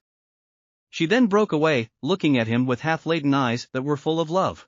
Those feelings they had for each other back then were still strong, and now it was stronger, even though he was also with two others girls. She was not happy that he was with neither the Earth Girl nor the Water Tribe Girl, but she could get around that. Like now. So, wanna go somewhere quite? Where do you have in mind? Naruto asked with a raised eyebrow. He knew what she wanted. Just like with the other two girls, they have been on dates, and like Toph, Ty Lee wanted to make love to him, badly. Katara was hesitant because it was her first time, so he would wait till she was ready, but they still kissed. Oh, I found this quiet place in the park. That people barely ever go to. Ty Lee said in a sexy voice. Well, what we waiting for? Naruto asked before they both went up in a swirl of leaves. Gotta love the body flicker. They didn't notice that it was dusk, and by the time they got there, they would be completely alone in the dark anyway. Koza and Jean were once again at her favorite fountain, and this time it was all lit up, making the scene for the two perfect because it was beautiful. It is even more beautiful than last time. Jean said happily. Yeah, it is. Koza said, but he was not looking at the fountain. Jean noticed this and blushed. He was referring to her. She smiled shyly at him. Zuko barely made her feel like she was special and loved. Koza did all that and more. He was so nice to her. It seemed like he genuinely cared for her. So, she leaned in and gave him a kiss on the lips. Koza could not understand it, but he had fallen for this human girl. She was beautiful, and she had a heart of gold. All his years as the evil Kyuubi no Kitsune made him forget what love really was. Even though his containers tried and failed, this girl was pulling it off. So, he leaned in on the kiss before pulling away, but he was still staring at the girl in the eyes. I still cannot believe you want to be with me, even though you know what I am and the stupid things I have done. Koza stated truthfully. We all make mistakes, spirit and human alike. Jean said softly. The point is that you learn from them and you grow stronger. I have seen the good in you through our 2 dates, and any girl would be lucky to be with someone like you. She said as he softly put a hand to his face. Koza smiled. Lee was a fool for letting you go, but I am glad he did. You are such a kind woman that it is hard not to like you.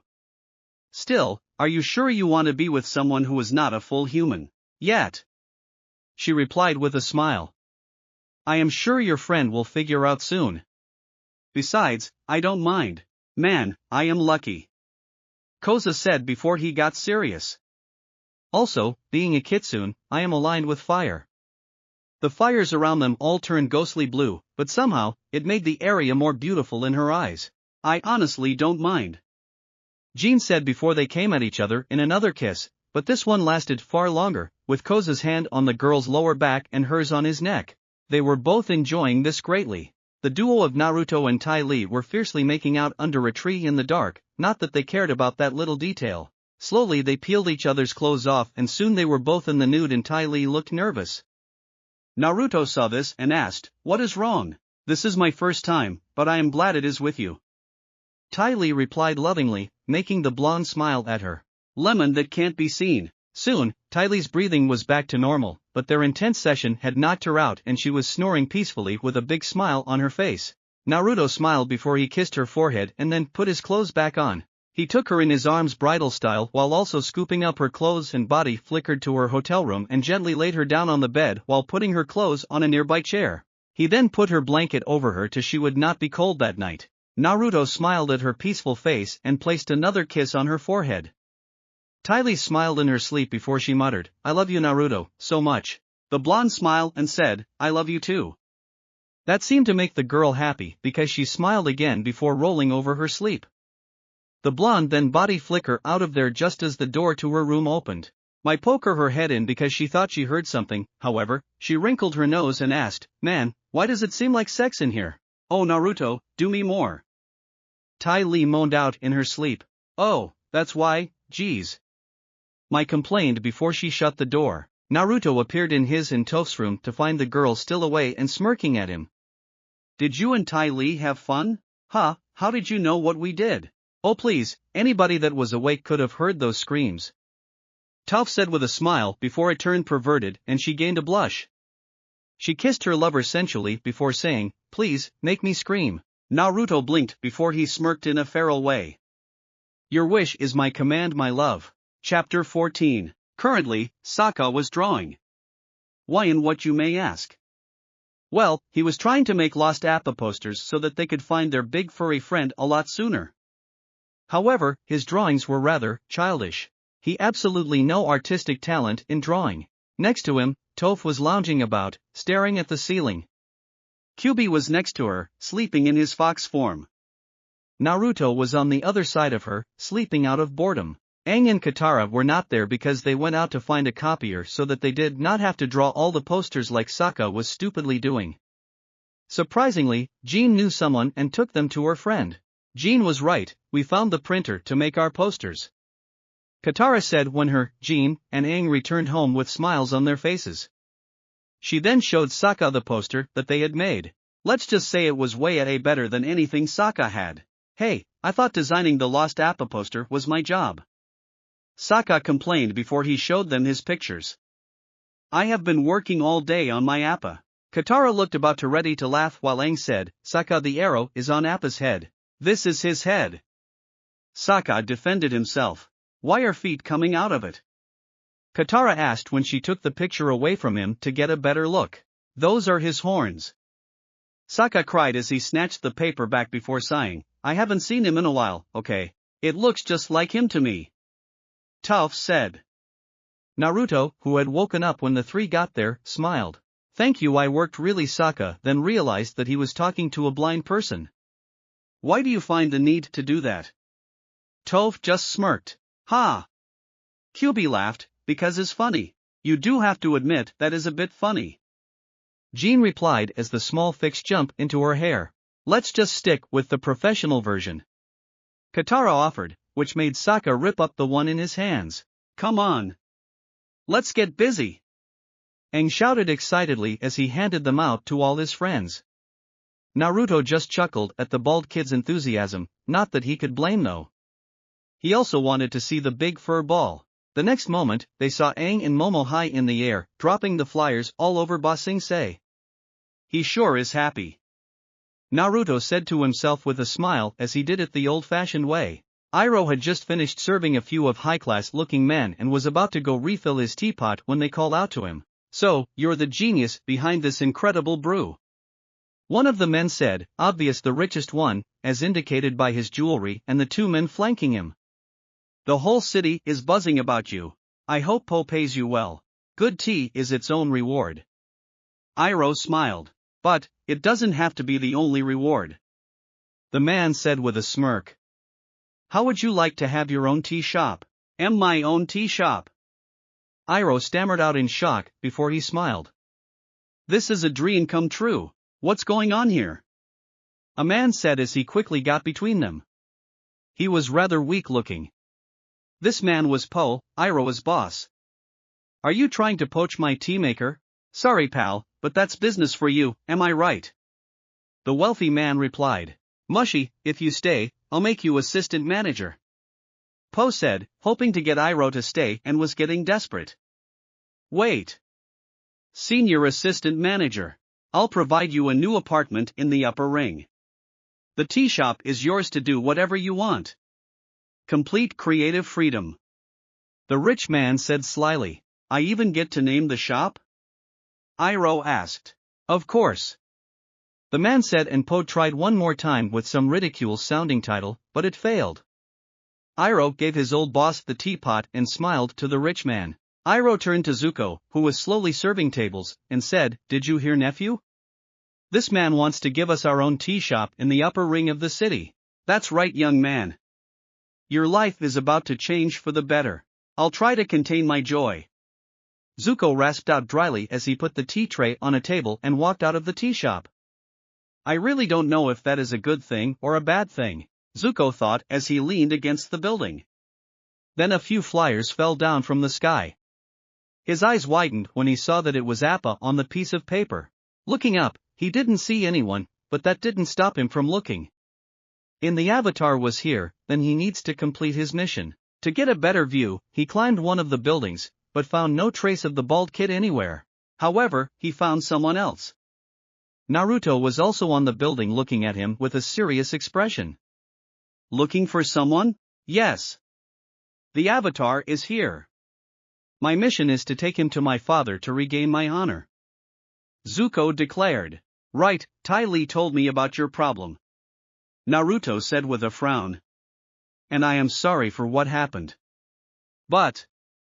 The blonde then turned so that his back was turned to him, showing Zuko the wording on his coat.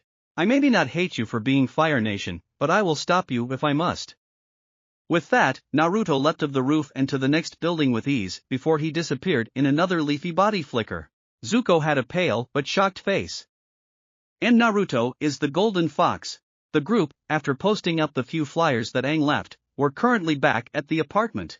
Sokka and Katara were playing some odd card game, Jean and Kyuubi were watching with some interest, Naruto was leaning against the wall in thought with a frown on his face and Toph is lounging on the floor, bouncing a rubber ball off the wall. She wanted to her blonde boyfriend what was wrong, but before she could, Aang came barging in the room, breaking him out of it. I just finished delivering all the leaflets. Has anyone come in with news about Appa? Aang asked. It has only been a day, just be patient. Katara replied. Aang seemed down about that and sat down to watch the game. Naruto raised an eyebrow at that. Did you really think someone, in just a few short hours, would suddenly appear at the door with the big guy? There was a knock at the door, making everyone blink. Does that answer your question? Kyuubi countered smugly, Naruto just sent him a glare. Wow, I guess patience really does pay off. Aang said cheerfully, making the group roll their eyes. Aang quickly opened to the door to find someone they thought they would never see again. They're Ju-Di, not the fake that had to deal with. Ju-Di? Hello Aang and Katara and Sokka and Toph and Naruto. She replied annoyingly like usual. What happened to you? Did the Dai Li throw you in jail? Sokka asked. What? Jail? Of course not. She said, waving it off. The Dai Li are the protectors of our cultural heritage. But you disappeared at the Earth King's party. Toph pointed out. Oh, I simply took a short vacation to Lake Laogai to the country. It was quite relaxing. Ju-Di replied with her fake smile. Odd place to take a vacation. Naruto said with a frown. He had been there once, and no one ever was there when he was. Oh, it is a good place to relax. Ju-Di replied. But then they replaced you with some other woman who also said she was Ju-Di. Katara explained. What? I am Ju-Di. She replied with her fake smile once more. Something was not right. Aang seemed to not care anymore and asked, why are you here? The woman pulled out one of their flyers and said, dropping flyers and putting up posters isn't permitted in the city. Not without proper clearance. She said, making Naruto groan in annoyance. But we can't wait around without getting permission for everything. Sokka stated. You are absolutely forbidden in putting up posters.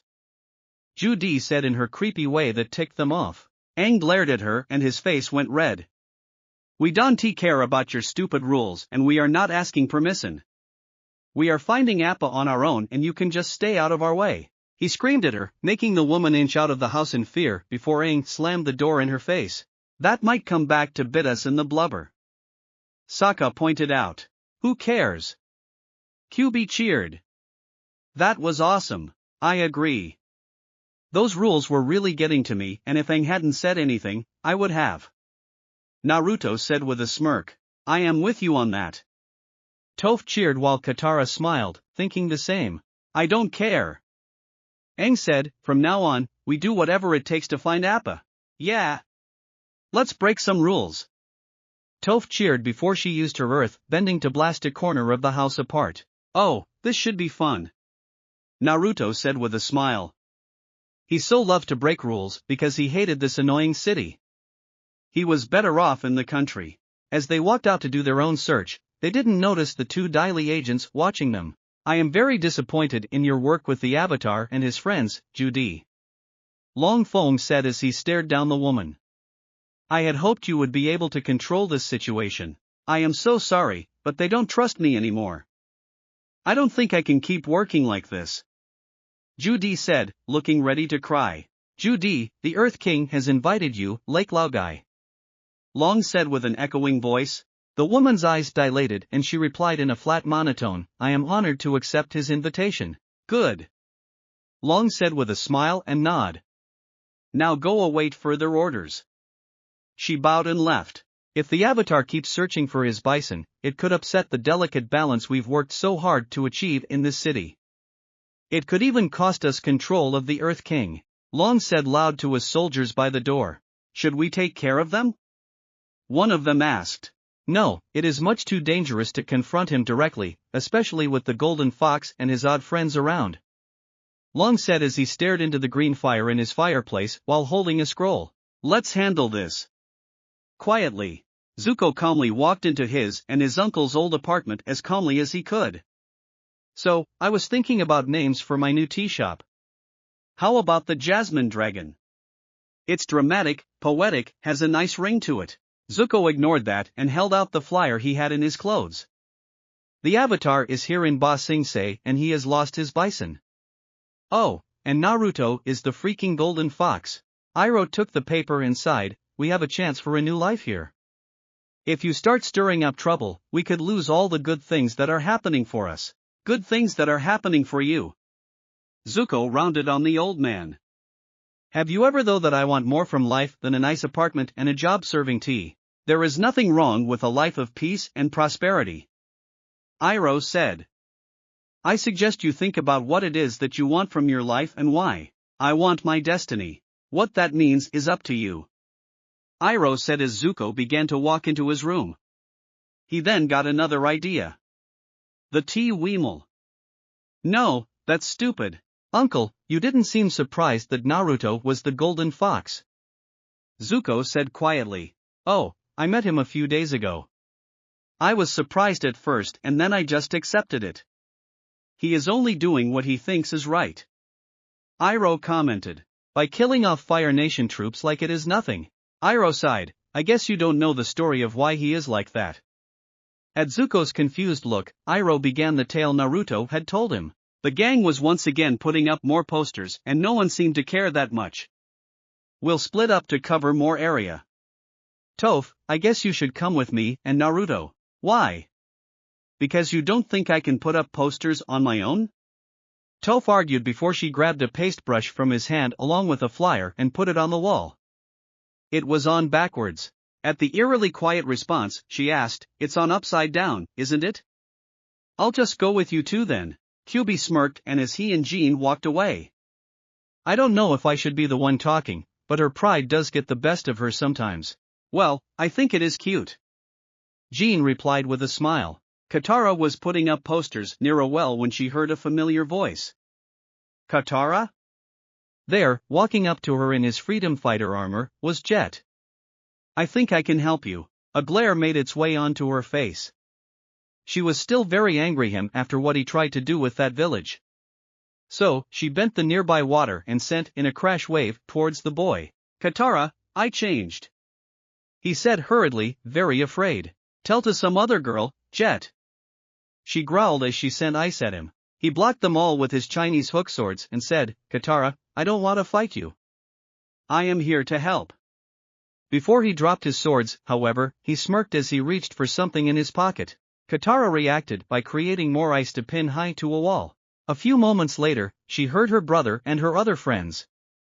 "Katara, what's wrong?" her brother asked. "Jet's back," she replied in an annoyed tone. "We can't trust anything Jet says, but we don't even know why he is here." Sokka argued. "I don't care why he is here, whatever the reason he is, it can't be good." Katara shouted. "I am here to help you find Appa," Jet said as he revealed the thing he was grabbing at was his poster. He then saw Naruto in the group and his eyes widened. "Katara, we have to give him a chance," Aang said. Even though he did not like the boy, Jet did have a lead, which is more than what they had at the moment. "I swear I have changed," Jet said. "I was a troubled person and let my anger get out of control, but I don't even have the gang now. I put all that behind me. Something is not right here." He told me that his anger drives him and that he couldn't get rid of it. So how did this even happen? Naruto thought with narrowed eyes. Did he run into the Daily? Could they really be responsible for Jet's non-anger? He's lying, Katara shouted. Toph walked past her and put a hand on the wall next to him, checking his vibrations. "He's not lying, how can you tell?" Sokka asked. "I can feel his breathing and heartbeat. When people lie there's a physical reaction. He's telling the truth," Toph said. "Katara, we don't have any leads," Aang pleaded with his friend. "If Jet says he can take us to Appa, we have to check it out," the Water Tribe girl sighed. "All right." She then glared and pointed at Jet. "But we are not letting you out of our sight." She then pointed again to prove her point. "Don't worry, I'll keep a close eye on him," Naruto said as he pulled out the ice spikes pinning him to the wall. Jet looked grateful before his face turned into one of curiosity as he stared at the blonde. "So Naruto," he began as they started walking, catching everyone's attention, because they never said his name. "How did you end up with the avatar of all people?" Naruto chuckled. "Remember that girl I used to talk about? Yeah. Well, I found her traveling with the avatar while also teaching him. So, I decided to join and teach the kid some earth bending as well," Naruto replied. Jet winced at that. "Man, I feel sorry for him then." "Why?" Aang asked. "Who do you think taught me how to use these swords?" Jet replied. That made the group widen their eyes. "Still, he is way better than me and his training was almost sadistic." That made Aang silently agree. "Oh, want me to give you more training?" Naruto asked nonchalantly. "No." Jet shouted in panic before he asked, "So who is your friend?" "Me and I am now one of his girlfriends," Toph said. It took a moment for the words to register in Jet's mind. "Girlfriends? As in more than one?" "Yes," Naruto asked while scratching his nose. "Ty Lee, who is not here right now, and Katara. Speaking of her, I told you that if you pissed of the wrong girl one day, that you would regret it." "Got that right," Katara mumbled while Sokka chuckled at that. "Yeah. I did mess up," Jet said with shame in his voice. "Well, here is your chance to redeem yourself," Naruto said before Katara rounded on him. "How did you even meet Jet?" "Well, I came across them one day and told them who I was. They were a small group of kids that wanted to play hero. I listened to what they had to say and declined their offer of joining their freedom fighter because I say they did take it too far on occasion. However, I saw that their skills were lacking and taught them how to fight," Naruto said. "Dang, must have been rough." Sokka said, "I mean, he is teaching me how to use chakra and I agree he is pretty crazy." "What was that?" Naruto asked with a menacing face. "Nothing." Sokka got out, scared out of his wits. "Good boy," Naruto said. "Now Jet, lead us. This is the place I heard about," Jet said as they walked into a huge barn-like place, but there was no Appa. "There's nothing here," Aang replied as the others spread out. "Something is not right about this," Naruto said with narrowed eyes. He had learned how to sense any type of energy and felt small traces of Appa. Hell, certain parts of the city had some residual energy of the big guy. He was here, recently. If this is a trap. Katara threatened, getting ready to waterbend from her water pouch. I told you I work nearby. Jet defended himself. Two guys were talking about this giant furry creature they had. I figured it must be Appa. He was here.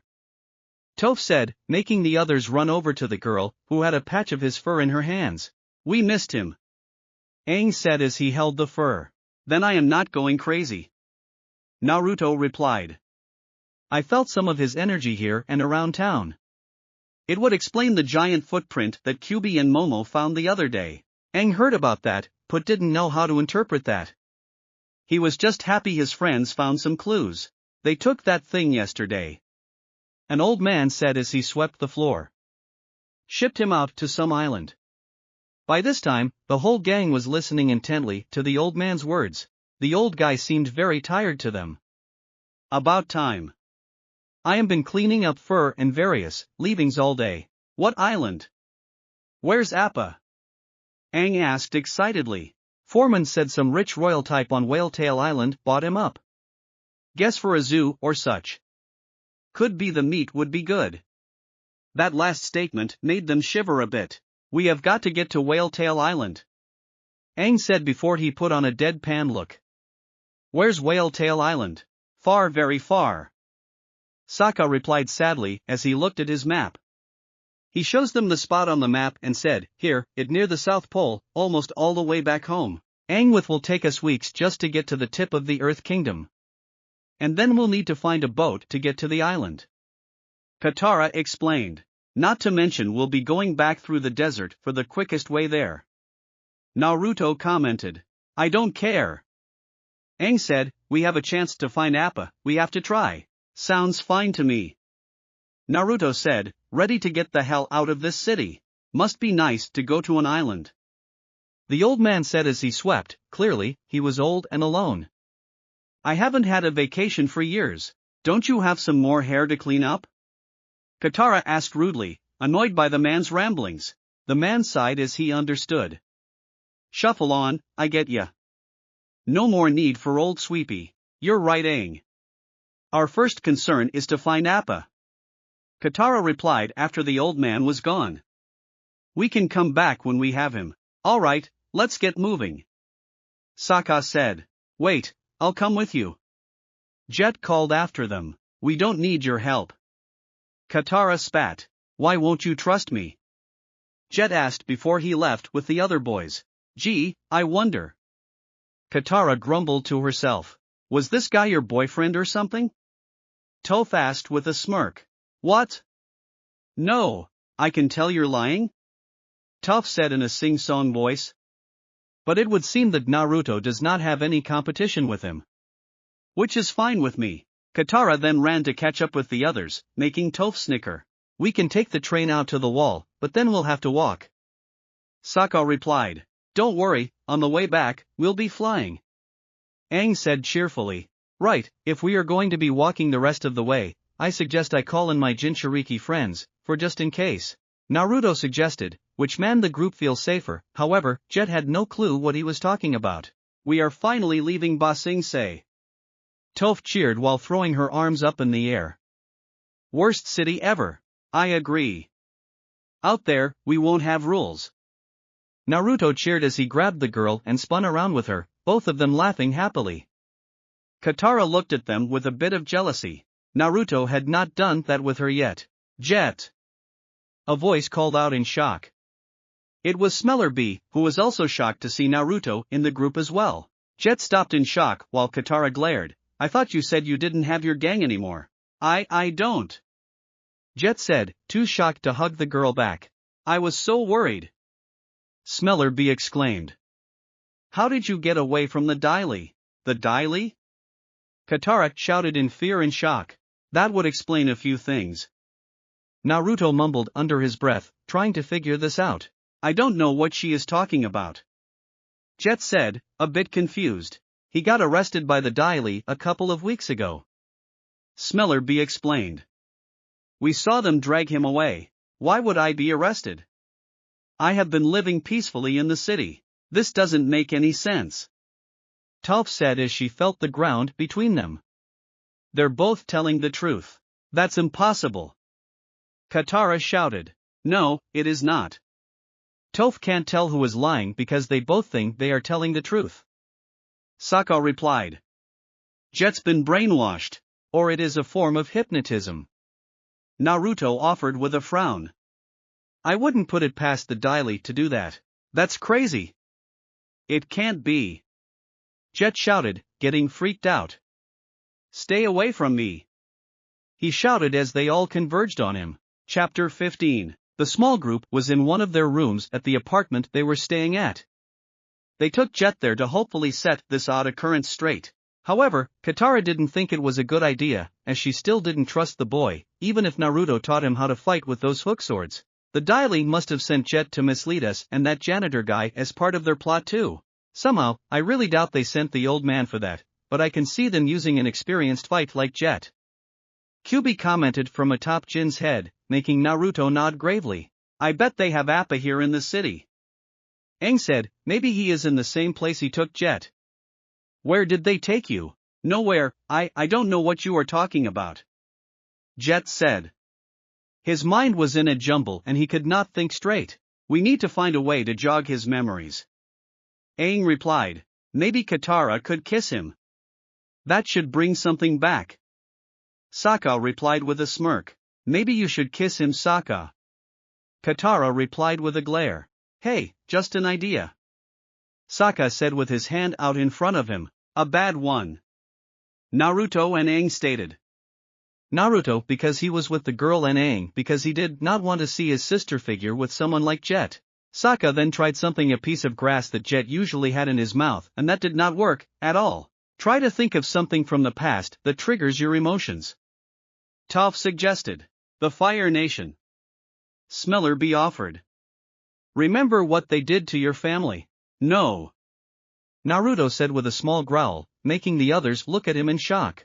Memories like that could be more hurtful than helpful, and if the Daily are indeed using him, that could trigger a hidden part of his memory that they implanted. Wait, how would you know that? Aang asked. In the final scroll, it talked about Danzo and some of his lesser-known methods of control.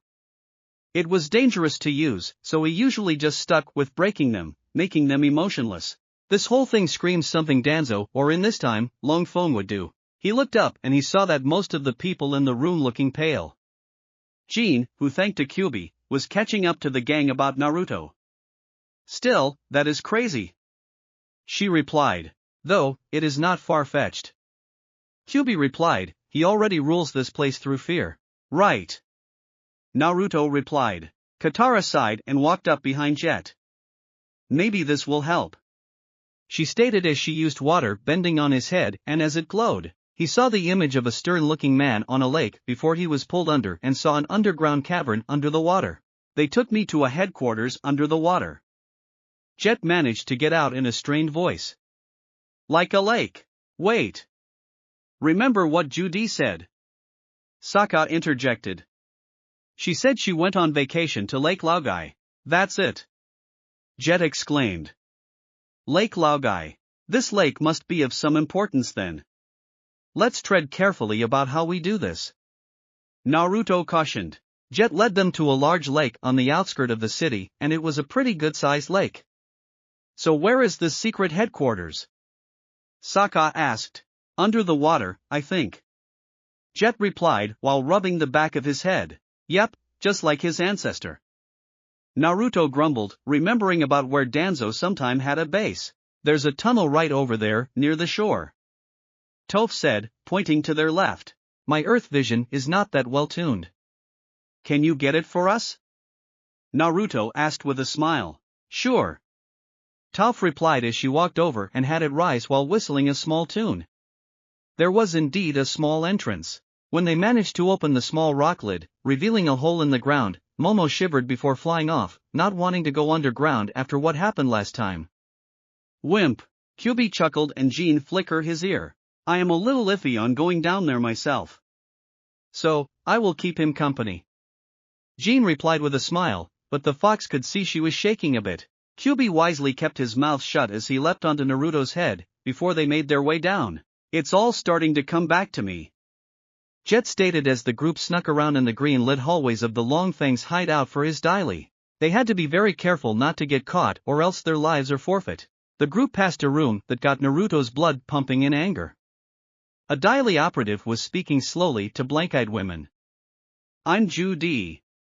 Welcome to Ba Sing Se. I'm Ju Di.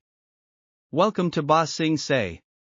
The women replied in a dull tone. At this, Naruto's knuckles turned white in anger. This was not right at all. Kyuubi peered down at his longtime friend and said, "Calm down boy, Longphone will get what's coming to him." Right. Naruto growled as they continued walking. Katara looked back at her boyfriend sadly. He was such a good person that she could understand why he was angry. Hell, she was too. I think there is a cell big enough to hold Appa up ahead, Jet replied, trying to ignore what he just saw. They came to a stone door near a large wall and opened it to reveal. The door the Appa's chamber opened to reveal a shadowed figure to the giant bison. The giant beast got up, hoping that Aang or one of his friends came to save him, but it was someone else. The blue spirit. Expecting someone else? Zuko's voice rang out as he walked in, drawing his dual swords from his back. This irritated the giant beast as he growled. What was revealed to Aang and the gang was a large open room with noting in it. As they walked in, Naruto looked around with narrowed eyes. Something's not right. The answer to that was the door closing on them. And the lights going on. They looked up and Naruto said in a deadpan voice. I hate when I am right. Up above them were a good number of Dai Li agents, hanging on the ceiling. Now that's something different, Sokka pointed out. I just have one question, Naruto asked, highly annoyed. How the hell are you guys more ninja-like than me? Long Fong ignored the question and leered at the children below them. You have made yourselves enemies of the state. Take them into custody, he ordered of his men. Dai Li agents all dropped to the ground and begun the attack. One of them tried attacking head-on by throwing out their stone hands, but Toph intervened and destroyed the stone hands in mid-air, creating dust, and both sides took advantage of that. Toph, with her earth vision, bent the earth to launch the two fools in front of her away. Jet ran the opposite way and charged after two agents as they sent their own stone hand at him, but all he did was swing his hook sword and destroy them. He then slid by the one of the left, catching the man's legs, and making him fall on his face. Aang easily used the air to send his enemies flying. The Water Tribe's siblings managed to bat the stone hand coming for them away, but were caught off guard as more stone hand caught them from behind them and started dragging them away. Thankfully, Toph intervened and stopped them. The two idiot agents tried to attack her with her own element, so she smirked and rose herself into the air with an earth pillar, with the two following them. Katara turned her head to see how Naruto was faring and smirked. Naruto had attracted 4 agents. Naruto simply rose an eyebrow as they converged on him. He took out his own hook swords and as one of them charged at him, he sidestepped the attack and using the hook, nabbed the man's wrist while swinging him around. He saw another coming and decided to send a bit of lightning through his sword just as the guy trapped on his sword slammed into the man, shocking them both. They landed in a smoking heap on the floor. Naruto looked to the last two and asked, "Who's next?" The 2 remaining agents glared at the blonde while sending out their own stone hands. Naruto frowned before he quickly put away his swords and jumped into the air, going horizontal. The stone hands passed harmlessly above and below him. As he was letting gravity pull him down, he was already in the process of earth bending. When he landed, he quickly brought both hands up to break up the earth and reveal large stone hand of his own. He smirked and tried to whack them away from him if they got too close. One of them made the mistake of dodging a little too early and got his face slapped and that sent him into a wall. Oh! Talk about being bitch slapped, Naruto said with a wince. He then dodged the last one that tried to punch him in the face. Naruto smirked at that. He had let that happen so he could easily catch the agent. The large stone hands wrapped around the man before sinking into the ground. All that was visible was the man's head. I would say that you lost your head, but it is more like your body. That joke sucked. Kyuubi yawned out from atop Naruto's head. However, the blonde didn't reply, knowing the fox could not fight that well in his fox body and he didn't have time to make a body for him. With that done, Naruto looked up to see how Toph was doing and saw that she was done with her 4 opponents, but was caught off guard by Flying Stone Hand that caught her from behind. Naruto nodded to Jet and broke away the stone hand with his own earthbending and then caught the blind girl in midair. They landed with both feet on the ground, ready for anything. However, they didn't have to do much because Jet, Smellerbee, and Long Shot helped protect them. Long Feng frowned as he saw that his men were losing to a bunch of brats, so he quickly made his way out of the room. Aang saw this and shouted, "Long Feng is escaping." "I got it, Aang!" Naruto shouted as he broke the wall apart to race after the descendant of Danzo, with Jet following him. Aang nodded, letting Naruto go in his place while he helped fight off the last of the agents.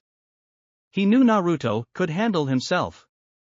He would gather his friends and give the blonde backup when they were done. Naruto and Jet ran down a hallway that led into another large chamber, this time with sewer-like decorations. Long Feng dropped down behind them and said, "While I was expecting the Avatar, the Golden Fox will do for now. You and the Avatar have caused me enough problems. This is your last chance, if you want to help the Avatar get his bison back. So, you do have Appa." Kyuubi was right about that after all, since he and Momo saw the bison's paw print in the city. Naruto said with narrowed eyes. "Tell me where he is. Agree to exit the city now and I'll waive all charges against you and I'll allow you to leave with your friend's lost pet." Long Feng replied with a dark look. "You are in no position to bargain." Jet replied while readying his swords. "From the way I see it, no." Naruto glared, "And I highly doubt you would even let us leave after what we know." Long Feng smirked before his face took on an eerie look. "Jet. The Earth King has invited you to Lake Laogai," he said, voice echoing a bit. Naruto raised an eyebrow. "Dude, I think you have lost it since we are Al." "Naruto. Watch out!" Kyuubi shouted as the blonde jumped away from Jet's swords. "What the?" Naruto managed to say before he looked at Jet's eyes to see that the pupils were dilated. "Damn it! I hate being right." Naruto shouted as he dodged Jet's strikes. He did not want to fight his own student like this. Zuko just stood in front of Appa as the giant bison thrashed around in hopes of intimidating the smaller human. "You're mine now," Zuko replied. The door behind him opened and he turned to face the threat, only to see that it was his uncle. "Uncle? So, the blue spirit?" Iroh commented while crossing his arms. "I wonder who be behind that mask." Zuko sighed as he took the mask off and asked, "What are you doing here?" "I was just about to ask you the same thing," Iroh commented. "What do you plan to do now that you have found the Avatar's bison? Keep it locked in our new apartment? Should I go put on a pot of tea for him? First I have to get it out of here," Zuko replied, not noticing how irritated his uncle was becoming. "And then what?" Iroh shouted, "You never think these things through. This is exactly what happened when you captured the Avatar at the North Pole. You had him and then you had nowhere to go. I would have figured something out." Zuko shouted back. "No." Iroh shouted again, "If his friends hadn't found you, you would have frozen to death." "Arg! I know my own destiny, uncle," Zuko growled out. "Is it your own destiny or is it someone else's destiny someone else has tried to force on you? Stop it, uncle. I have to do this." Zuko raged as he glared the bison.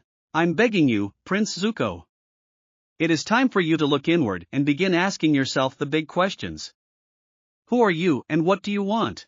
Arg!" Zuko screamed as he slammed his swords on the ground. Naruto dodged another attack from Jet.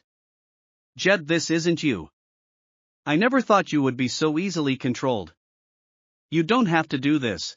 "I am afraid he no longer has a choice," Long Feng said from his spot.